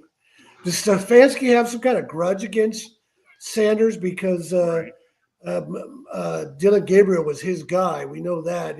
Is he upset at the Browns for taking Sanders? Does he have some kind of grudge against Deion Sanders? It's disgraceful the way Stefanski's handled this. Yeah, you can't do that to a quarterback, not putting him with the first string. Steven, I put a bunch of names out there. Obviously, Shedeur's. Any other ones that stand out to you? No, I mean Tom's dead on with both of his comments there. Jackson Dart has not only wowed, but he is proven that despite the fact of being absolutely misused by Brian Dable, I don't know why you're trying to use him as a running back, having him getting concussed and things of that nature. But he's actually proved that he's part of the crop that's going to change the culture there for the New York Giants. But and the second side of that is absolutely agreed that what Kevin Stefanski has done, the entire Shedeur Sanders situation has been mishandled on every level. Oh, yeah. Every single level, they have mishandled this guy. It's already been put out there that the front office is the one that made him draft Shedeur Sanders. Obviously, Kevin has been the Dylan Gabriel guy. The fact that we're still at this time today, like you basically today or tomorrow, he's going to finally get first team reps. The fact that we're 3/4 of the way through the season, he's your backup quarterback and he hasn't been getting first is absolutely malpractice on every level. I don't know if it's a personal thing, if it's he just doesn't want it because the front office wants it. But if he doesn't figure out some common ground with it right now, he's gonna find his way out of Cleveland. That's all I'm gonna say about what Kevin Stefanski's doing. As far as the rest of the guys, no one has really kind of stood out. I know Quentin Ewers has gotten some snaps. Cam Ward is taking a bulk of it, but he's playing with an absolutely inept team down there with the Titans. So he's just trying to survive the season at this point in time, and he's having a hard time doing it. So can't really get a gauge on what Cam Ward is or isn't at this time. But we know Jackson Dart is going to be a superstar. They're going to have a top pick. He's going to get Cam Skadoo back, who was looking amazing before he had his injury. That Malik Neighbors is out. They're going to get him back. They're going to get another piece behind him. And if the Giants are smart, they find the best lineman in the draft and go get him and put him on that offensive line, because Jackson Dart is going to be a problem for the rest of the NFC East for at least the next 3 to 4 or 5 years. Okay, Candy. So yes, I mean obviously Jackson Dart, he's had the most success. The whole Shedeur Sanders, let's face it, you draft him, you put him on a team with 5 quarterbacks to start the year, and then you slowly start picking them away, and one's on injured reserve, and you trade this one and you trade that one, and then you're down to 2, and you don't give them any snaps with the first team, so your first team has never heard his cadence. What? That just does not make any sense whatsoever, because let's face it, how many quarterbacks this year have gone down or missed at least a part of the game and they had to bring somebody else in? If you are not, I mean, let's face it, what's the saying? You can plan to fail, but if you don't plan, you fail. I don't remember, but it's something like that. Like, you've gotta You sound like George Bush. People don't plan to fail; they fail to plan. For the worst and hope for the best. Exactly. People don't plan to fail; they fail to plan. Exactly, and that's what they're doing. I mean, I don't know. It just baffles me that you wouldn't have your backup take some snaps, that your offensive line wouldn't have heard his cadence before, throwing him into a game at all. It just baffles me. And as far as the other ones, yeah, we haven't seen a lot. They haven't gotten a lot of, and the one I feel the most for, obviously, I'm familiar with Cam Ward, but we've all said it. You get drafted number 1 for a reason, because you went to a really, really bad team. And so to have success, it's going to be really hard until they get more pieces and, letting a coach go. And I mean, they could have another number 1 pick this year. You never know. Okay, Ben. Yeah, I mean, obviously the easy one here is, Jackson Dart for what he's been able to do to jumpstart. But I feel bad for Cam Ward. I mean, as a guy that obviously, watched the Titans, root for the Titans, the team I played for. Candy, he didn't go to a bad team. He's on an awful team. The Titans are awful. It is hard to watch them. And here's the thing, right? Here's the thing about a guy like Cam Ward, a guy like Shador Sanders. You know how much it messes up your development? Because they'll say, okay, where would you rank Shador? Even though he's only played the second, where would you rank Cam? Just say Cam Ward is ranked in the bottom, 10 quarterbacks in the league. Where does his head coach rank? Oh, that's right. He's fired already. You got Coach McCoy, who's not going to be there. When you start thinking about these players, we always want to rank the players. What if my offensive coordinator is a bottom feeder? What if my quarterback coach stinks? What if my scheme is awful? And that's what I got to play under. Play. How many times can they use the word improvise when it comes to Cam Ward? You know why they saying that? Because the offensive line can't block, the receivers can't get open, Kevin Ridley is on IR, and this is what I got to deal with. You talk about a guy like Jackson Dart. Jackson Dart is exciting, but at least his team is okay around him. And I've never seen anything like Cleveland. I really haven't. This is the same Kevin Stefanski that after they won, this is the same Kevin Stefanski that after Baker Mayfield went like what? 11, they went like 11-5 or something like that. 11-6 or something like that. They won that division. They beat Pittsburgh in the freaking playoffs. They lost by a touchdown to Kansas City, and they traded him the next year. This is the same Kevin Stefanski. So it's almost like Kevin. People be saying that coaches be rooting for players to fail. I usually didn't believe that. Kevin Stefanski, everybody was thinking he's this great coach. Based off of what? If you thought Dylan Gabriel was that good, why did you draft Shador? You draft two quarterbacks in the same round, in the same draft, because you knew that one guy, if I got two, I really ain't selling on one. But Shador gets the full week of practice. He gets to go out there and try to go out there and play and see what he does. But I've never seen anything. You would think that the head coach, the general manager, the president, and the owner will be on the same page, and they're not. They're not. It's almost like Kevin Stefanski hopes Shador Sanders doesn't play well to validate whatever he's doing or not doing. But I think for a lot of these quarterbacks, it's all about where they at and the type of scheme they play under. Cam Ward, may God help that young idiots. Woo! I know, Marvin, you've been watching the Jets, right? I know. The Titans, if the Titans played the Jets, I got the Jets by 20. They would beat the Titans. You just ain't seen them. You just got to see it. It is the worst. I thought the worst team in the NFL would be the Saints this year. That's what I thought it would be. The Saints beat Carolina 2 weeks ago, and if the Saints play the Titans right now, they would beat them. They would beat them. So I think Cam Ward is going to be on the worst team in the NFL his rookie year and his second year, because I think they're going to pick number one. I really think they're going to be the number one overall pick. And unfortunately, for a guy like Cam Ward, by the time he's ready and by the time he's confident to play, he's going to be beat up. So he's going to be the neck up or the neck down. They're going to beat him up from the neck down, and all the confidence from the neck up going to be gone. But I feel bad for the young man. I didn't know that Jackson Dart would be this good. And the young man down there, Tyler, down there in New Orleans, I mean, he's the NFC version of the Titans. That's the NFC version of the Titans on that side. But these quarterbacks, man, they deserve better than this. They really, really do. Mel?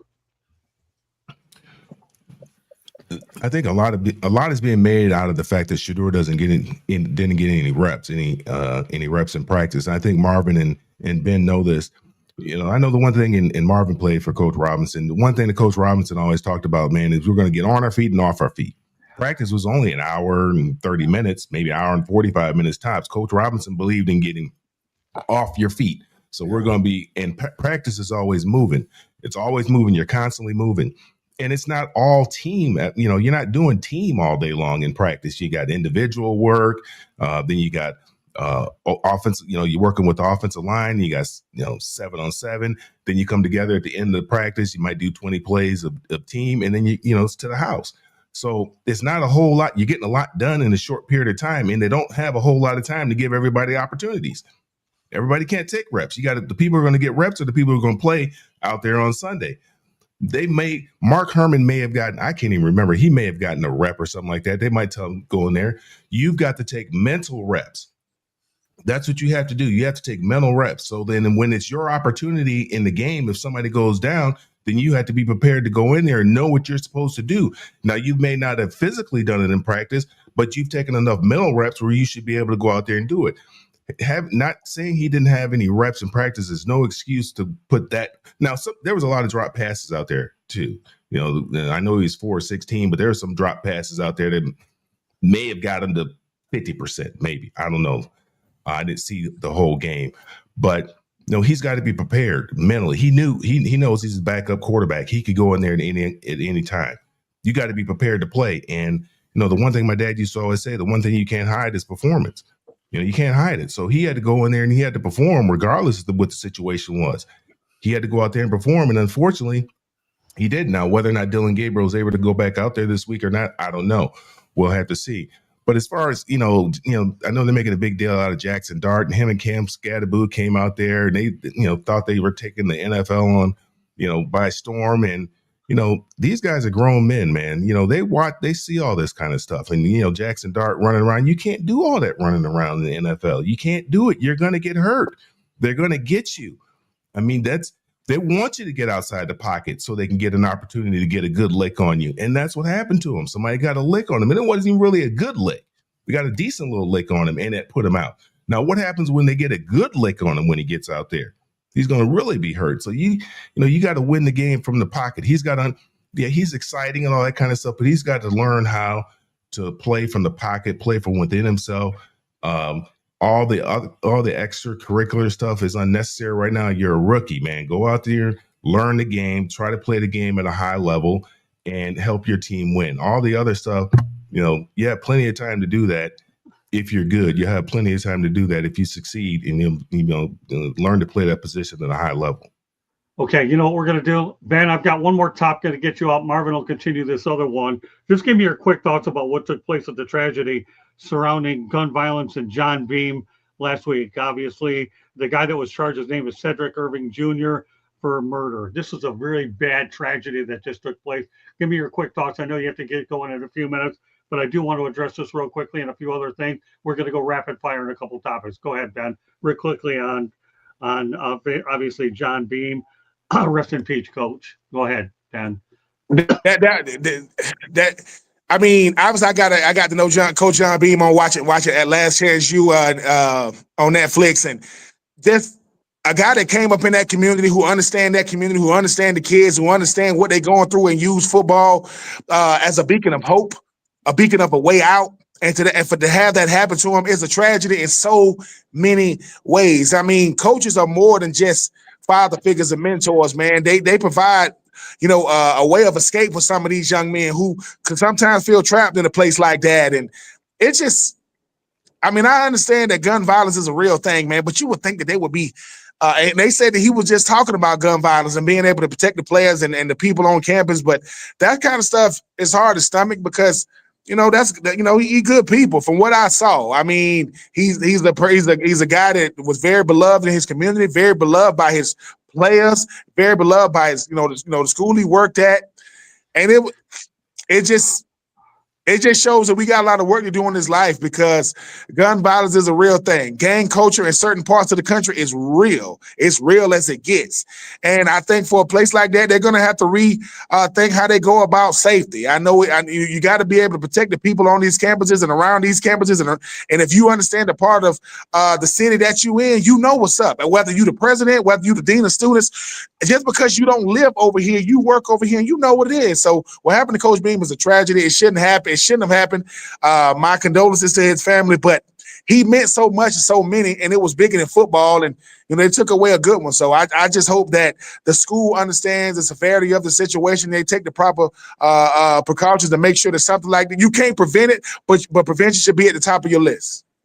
All right, Ben, let everybody know to get a hold of you real quick. I'm going to go back to Marvin Powell for the conclusion of the one topic, and then he's going to start off the other one. Go ahead. Real quick. I mean, I got a new X handle. I think it's at Ben Troop like 976. I don't know the numbers behind it. My old X handle got hacked. Somebody think I'm somebody out there because they hacked my freaking X. I don't know why they hacked it, but they hacked it. So I'm still Ben Troop. I think I don't know the numbers behind me. I'm still at Ben Troop 84 on IG. And look, man, the fan in the end, just just having fun on these airways. I think being blessed to be on with everybody on here, Mel, Marvin, Tommy, Mr. Tommy. I'm calling you Tommy. Myself, Mr. Tommy. I'm not calling you Tommy. You Mr. Tommy. To me, Candy, and obviously, Steve know what it is. Look, man, I mean, sometimes, God bless you to have fun doing exactly what you love to do with people you love to do it with. And that's what I'm doing. I'm going to keep doing it until somebody say I can't. Well, I'll tell you, I enjoy working with you, my brother, and I'm glad that you're on our network, Ben. That's for sure. There's a book out there, Uncommon and Unfinished. Ben, glad to have you on the show. And if you're on next Tuesday, great. If you're not, happy Thanksgiving. Oh, I'm All on. right, Ben? Listen, I'm on every Tuesday. Listen, y'all not finna jinx me. John Gruden is not gonna be the head coach of Florida. Hell no, that's not happening. I'm just saying that, man. I don't know what's gonna go on to UCLA.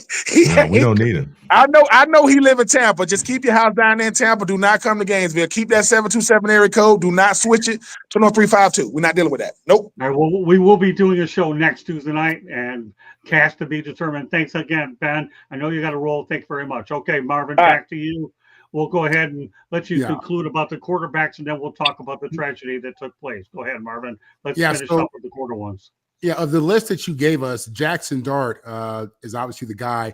When he was at USC, he looked good. I mean, he was our starting quarterback, and he played really well. I was really excited about him in the future at USC, but he got hurt, and he lost his position, and then he went to Ole Miss with Lane.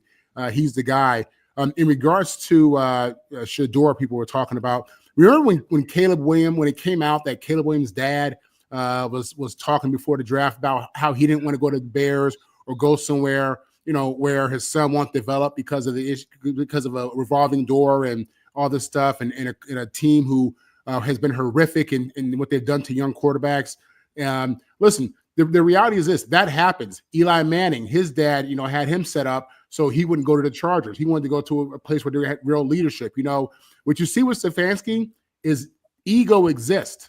It exists. He didn't want Shador, and he's proving to the organization, in his mind, he's proving to the organization that he's not the guy, that he's not ready, that he's not it. That's really what I think, and I hate that for that kid. What I love is how Shador handles everything. People don't talk enough about how much class he has and emotional intelligence. And when you ask him tough questions, a lot of times he gives you great answers. Answers that you don't get from a first-year player, which shows you his maturity, but also his development that he's gotten from his dad, and that matters. You know what I mean? In regards to Beam, to be honest, I saw the headline. Obviously, I heard Ben talk about it. I didn't know the whole story, but again, we live in a day and age where guns are heavily promoted. Violence has been promoted as a solution through video games and movies forever. Unfortunately, we're seeing the other side of, I need my firearm for my safety. We're seeing people use that in a way that it shouldn't be used. And to lose your life when you dedicated it to service the way you have, it's unfortunate. Okay, great stuff. All right, Mel, you can talk about John Beam, and we'll continue with the topic around. We're going to do rapid fire in a couple. Want to make sure we get to everything if possible. All right, obviously, last chance you is no more. Mel? Yeah, I think Ben kind of summed it up. I mean, it is a tragedy. A guy who's such a pillar in the community, who changed and transformed young men's lives. He took time to he took great. He cared about kids, man. He cared about these kids, man, and he wanted them to do better and to be the best that they possibly could be. And he took time and nurtured these guys. A lot of them probably didn't have fathers and whatnot, and he was a father figure to them, and also gave them hope too. The hope for not just being able to play in the National Football League or go to a big time college and make it to the National Football League, but just be something in life. And it's unfortunate that somebody like that was taken away because of gun violence. I understand that he may have run across the guy. They might have crossed paths. They didn't really necessarily know each other, but he, would help out. I guess the guy would be around there, and maybe he talked to him or something like that. I don't know what the circumstances were surrounding it, why it ended up happening, but obviously, anytime there's gun violence, it's a tragedy. Stephen. Listen, gun violence is no joke, and it really sucks you losing a guy like this who who goes out of his way to help young athletes, broken men, and give them opportunities that either they've messed up or that did silly things to get themselves in trouble, and just find ways to give them opportunities that no one wants to give them. So when you lose a man like that does stuff like that for young athletes, it hurts. It hurts a lot of the guys. It hurts the guys that they put in the league. It hurts the guys that were hoping on him to help them. So it's a crappy situation, regardless of your thoughts on guns and all that, people's right to bear arms. It's rough.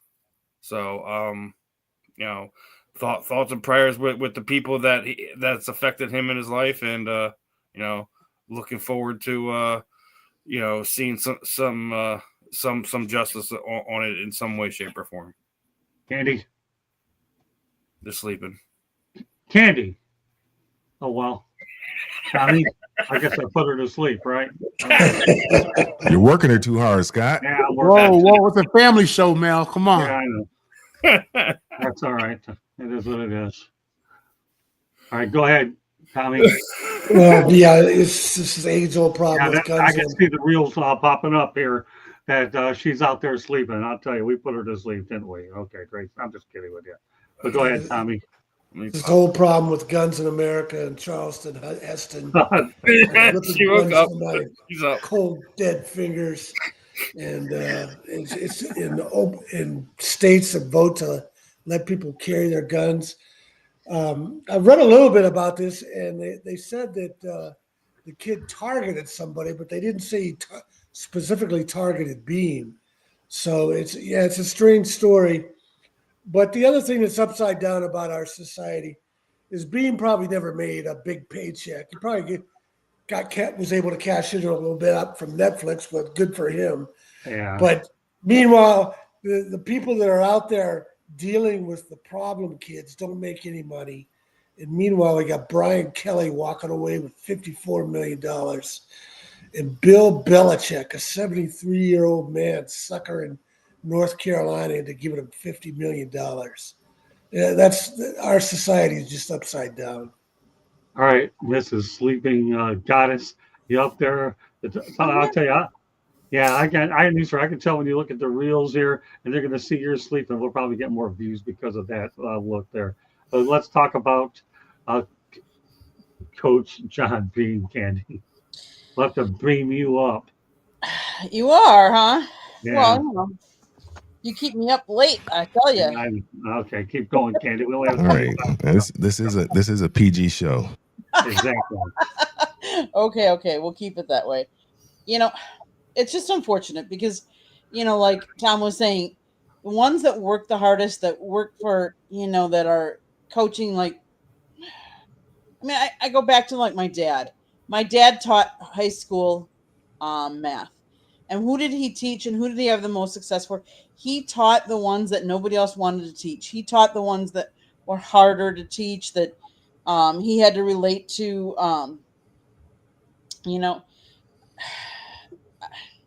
that's about all I'm going to say, because I don't really know this coach real well. So I'm going to just relate it to, hitting those tough kids and coaching them.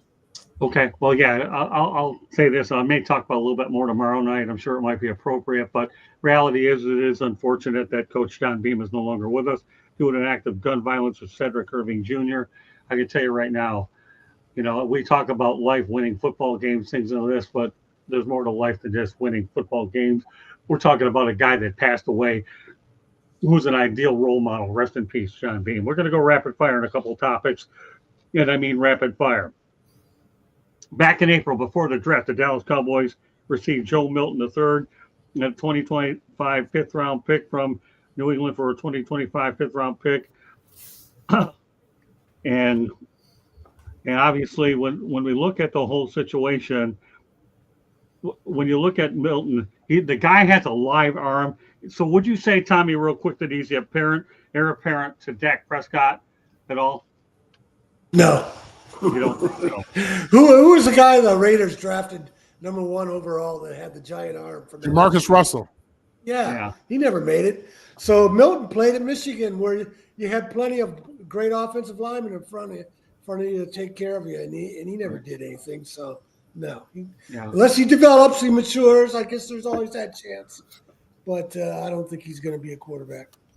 Okay, Candy. Wait a minute. Wasn't there another quarterback that, let's see, played for Michigan and was drafted in the 6th round and went on to do, famous things? You just never know. Right coach can coach somebody up. Now, I'm not saying that that'll happen in Dallas, but you just never know. Hidden gem, maybe.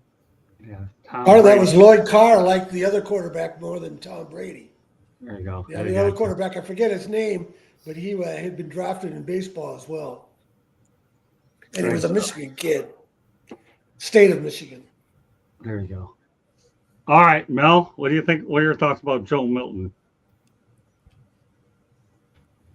Joe Milton, he's with the Cowboys, right? He's backup quarterback with the Cowboys. He looked pretty good a couple times that he got into the game during the preseason. I think that he can still be developed. I know there's a lot of hype around him coming down there from. I think he was in New England. I think he played a little bit in New England. Right. I think Jerry feels pretty good about having him there. And, it could be somebody that they may have to lean on for a couple games if Dak goes down. But right now, Dak is playing well. Don't wish him to get hurt or anything like that. But I think he's in a great situation where he can learn from a true professional and learn how to become a professional and maybe get an opportunity somewhere down the line. Marvin? If he's the backup quarterback, listen, he won that job. I mean, the #2 quarterback in the NFL is relevant to a degree. And he was competing against other veterans and younger players. So if they put him there, then that says something. They see something that we don't. They see him in practice every day. So the coaches, know what they're doing. Will he be successful in the NFL? It's too early, too young. We have no idea. Aaron Rodgers didn't get a snap until year 4. Who knows? I'll say this: the sky's the limit. To be this young. And you look at how much work he can get in between now and next season, and and getting into a couple games this year and next year. You have no idea what this guy's going to do. So it's a wait and see situation with him. Steven. I'll say it like this: they want him to be the heir apparent to Dak Prescott. He's not going to be. He's not going to be. We have a serious problem in the NFL right now, and it's called the inability to develop quarterbacks. Right. I mean, you look at a lot of these drafts and these guys who are taken high.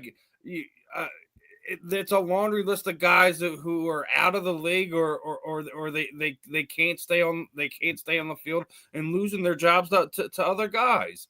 I'm not sitting there saying that Joe can't break that mold. I mean, I think what Jerry and the boys are thinking is thinking they can get another late round guy and coach him up. Dak is one of those few guys that was able to take that. Well, I think he was drafted in the 4th round and be able to play with house money and get into a good situation.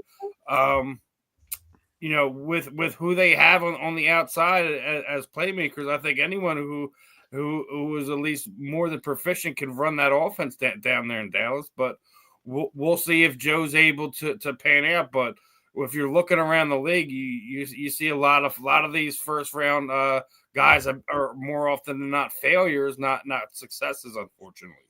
Yeah, I'll tell you what. I like Joe Milton. He has a long live arm. Anything's possible. I want to get to a few more topics. It took the Cleveland Browns a while to get him in there, but Cleveland Browns running back Quinshon Judkins, a 2nd round pick, obviously out of Texas. Obviously, when he reached an agreement to his rookie contract, but he's one of the few bright spots for the franchise. Steven, real quickly, what are your thoughts about the rookie running back? Find your way out of there fast. Cleveland is a sinking ship. The end.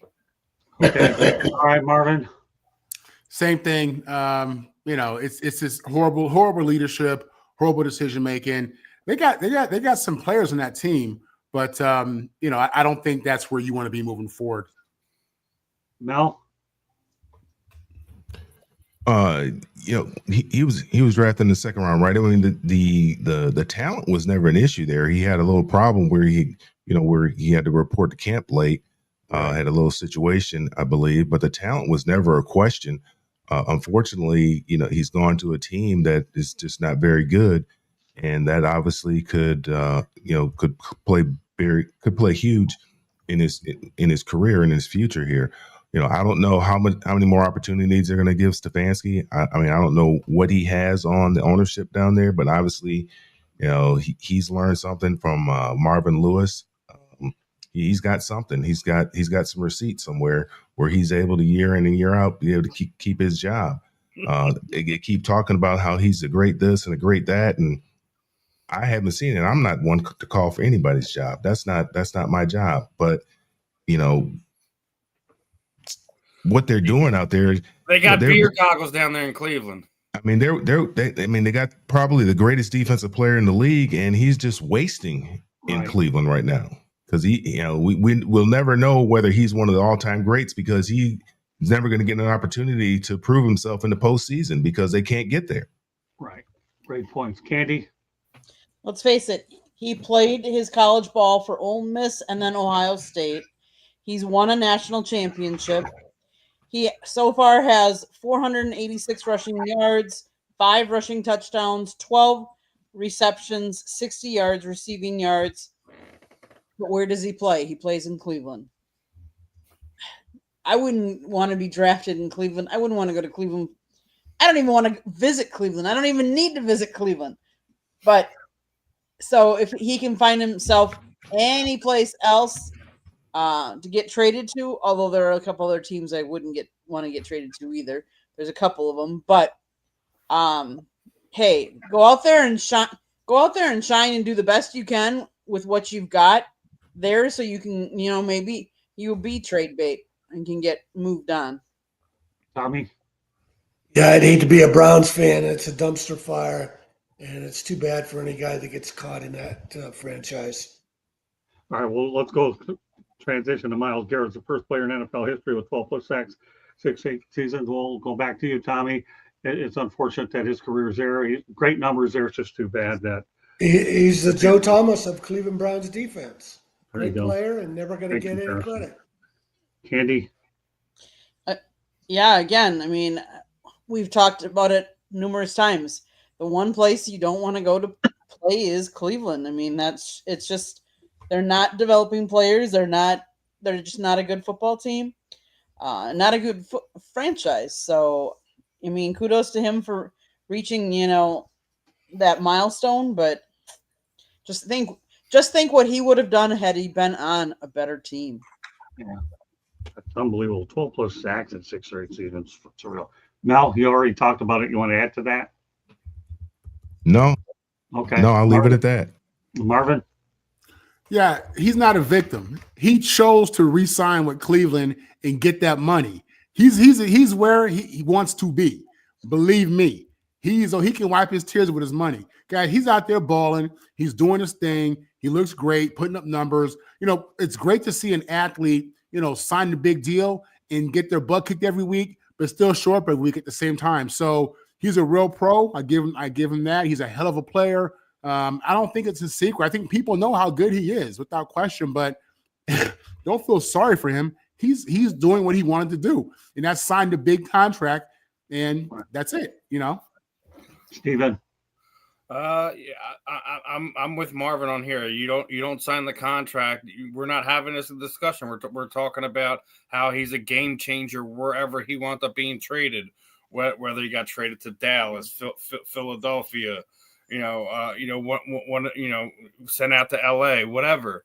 There are so many that there was opportunities, and there were a lot of suitors that could have made him happy, giving him a real chance to play well into January, potentially February. He chose to be the highest paid player there in Cleveland, put a no trade clause in his contract to boot. So, I mean, listen, we could feel sorry for him all day long. he's not feeling sorry for himself. I don't care how frustrated he is. He chose to stay there in Cleveland. He chose to not have the potential to win a championship. I don't care what happens over the totality of his contract. There may be a real possibility he may never see another playoff win. True. Good points. All right, let's continue on. Got some interesting topics here to get to. Kentucky made a good effort to save Mark Stoops' job last week, obviously, in week 12, because they were 22.5-point favorites versus an FCS powerhouse, Tennessee Tech, the highest scoring offense in FCS. They were ranked number 5 in the FCS. Tennessee Tech was 10-0, and obviously they took on a Kentucky team that's 4-5, a 10-0 FCS team. The end result, though, Kentucky ended up winning 42-10. Tommy, let's face it, these are trap games and they're dangerous, but Kentucky responded. What are your thoughts about Tennessee Tech, though? Great performance, great season for them. Was it Mark Stoops? Yeah, Mark Stoops there. Yeah. He's done a great job at Kentucky. Whether they're 4-5 or whether he's had one of his better seasons, he's done about as well as you can at a program like that, competing in the SEC. Candy? Tennessee Tech in this game was they had a total of 264 yards compared to Kentucky's 468 yards. Again, Kentucky beat them on time of possession, penalties. Texas Tech just sometimes teams are too mind. They play the mind game. They had 6 penalties for 48 yards compared to Kansas 3 for 20. So, and they threw an interception. They were only 4 of 11 on third downs. Just doesn't.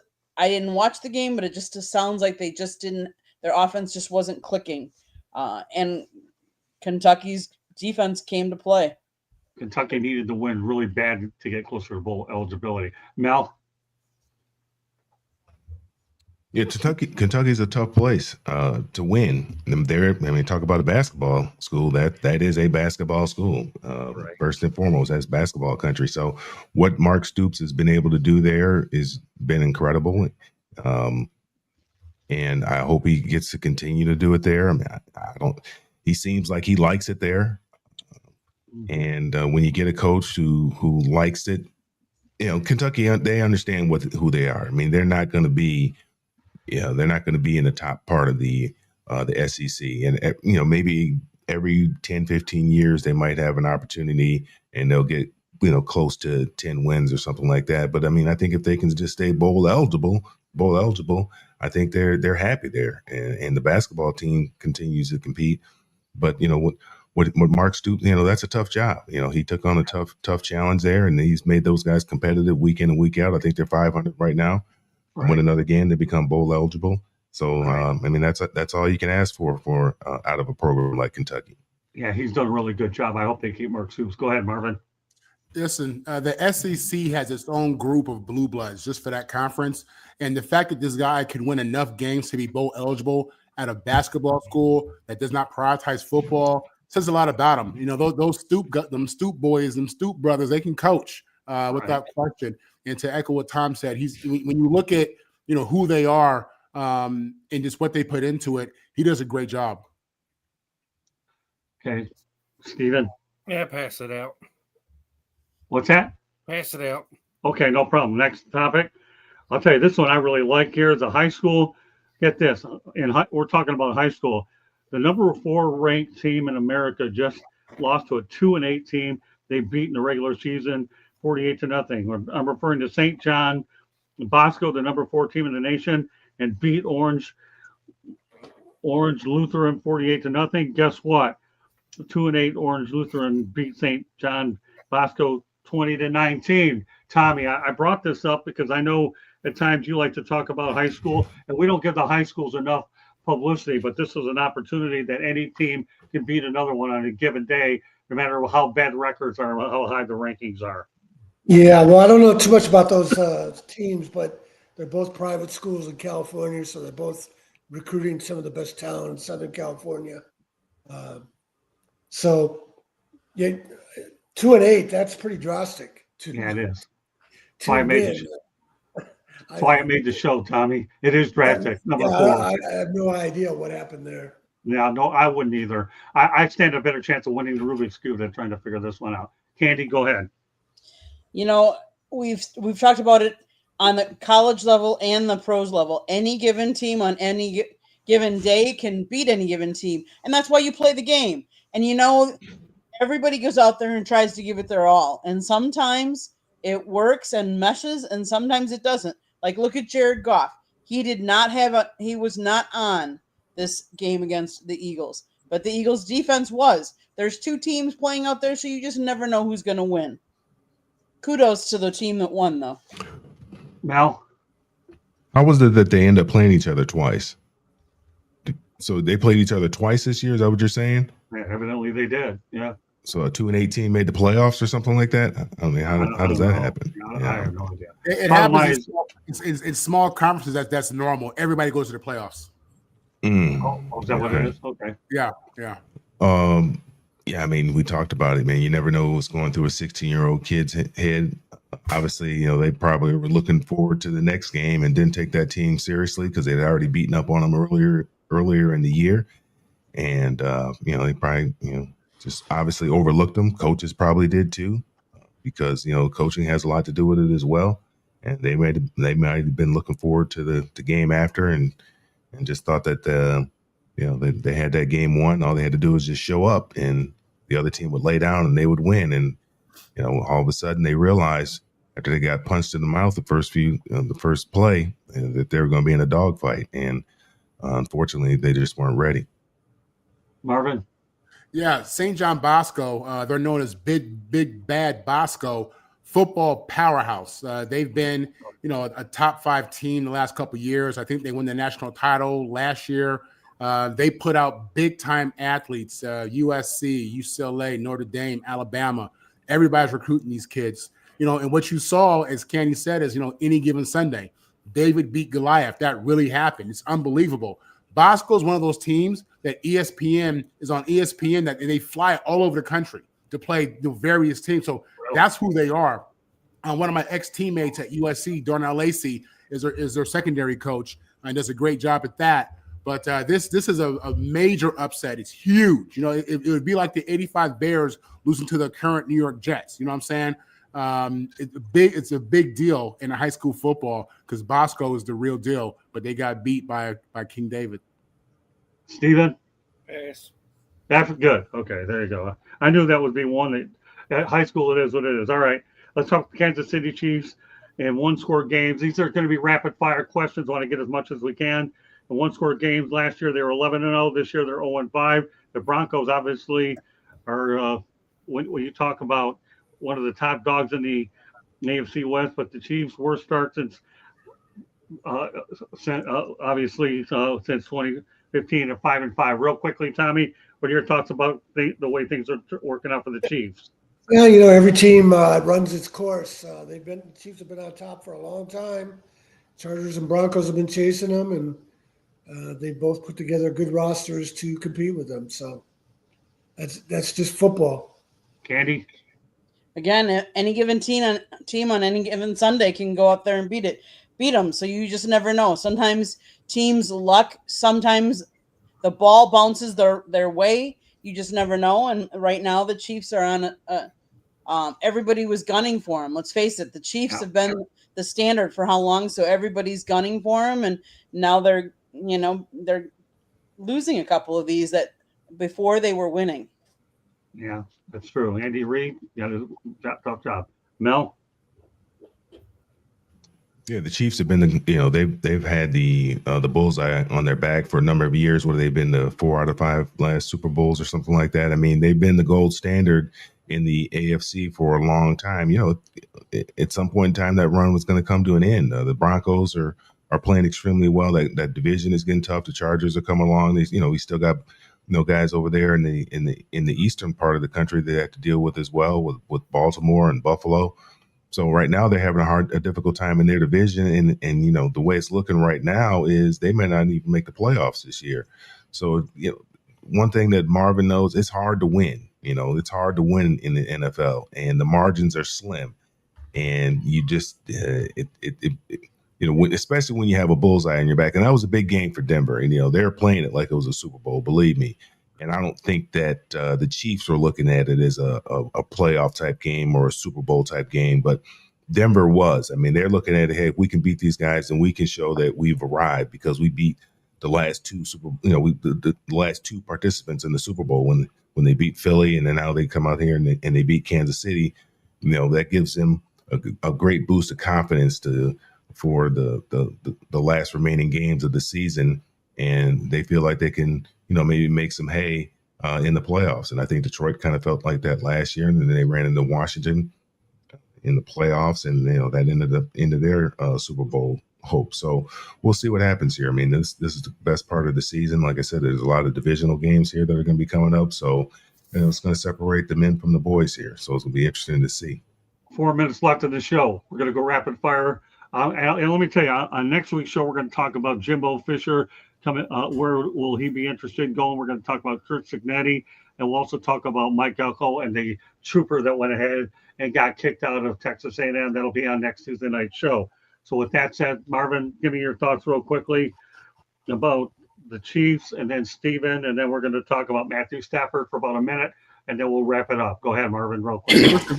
For the last 7 years, we've been spoiled by Pat Mahomes and KC and their greatness.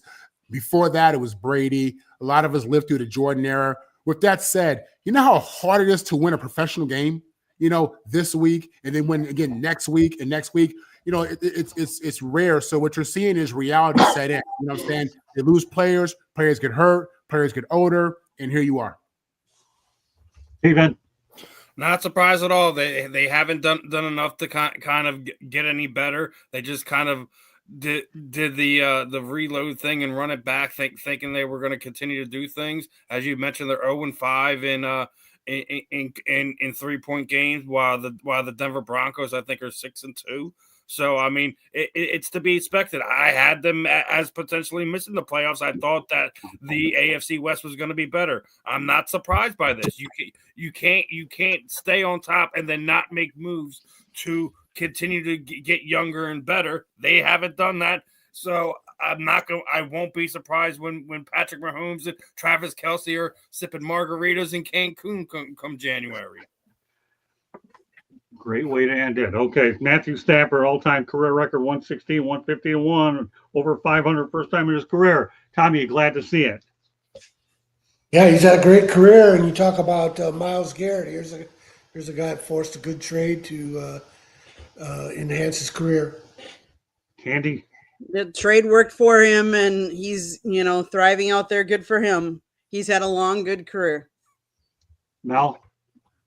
Yeah, good for him, man. You know, the best thing he could have done is got out of Detroit at the time in which he got out of it. And the best thing that could happen to Detroit is they got to get Jared Goff and Dan Campbell. And so, I mean, I think everybody wins in that trade. Marvin? Yeah, he definitely won in that trade. Good for him. This is what happens when you get drafted to a horrible team, horrible organization. And, you know, then you go to a good organization. You see the difference. Steven, last word on it. Then we go to, and Candy go for their quick station break. Everybody can identify themselves. We have about 2 minutes left. Go ahead, Steven. Love it that he finally has a winning record. It took him 4 years to get the stink of Detroit off him. Proud of him. Couldn't be happier. All right, Candy, quick station break. Everybody around the horn. South Florida Tribune Publishing Company published a book, Lessons from the Microphone, Tuning into the Enduring Wisdom of Visionary Leaders. It is written by our host, Scott the Motor City Madmouth Morganroth. It's available on Amazon, Barnes & Noble, Kindle, Google, and Apple Books. It's also a link on our website, www.southfloridatribune.com. If you'd like to listen to podcasts, you can find us wherever you get your podcast. If you want to advertise or be a guest or topic ideas, you can always email us at southfloridatribune@gmail.com. Back to you, Scott. All right, just so you know, tomorrow night, Marvin and I, Candy, will be back on Sports Exchange as well as Tommy. 9 o'clock. Tommy will be on. We have a great show lined up. All right, Tommy, let everybody know how they get a hold of you real quick. Tom Shanahan.report. Buy my books and pay my daughter's college tuition. Steven. Yeah, easy. Just type my name in on Facebook and IG pop up.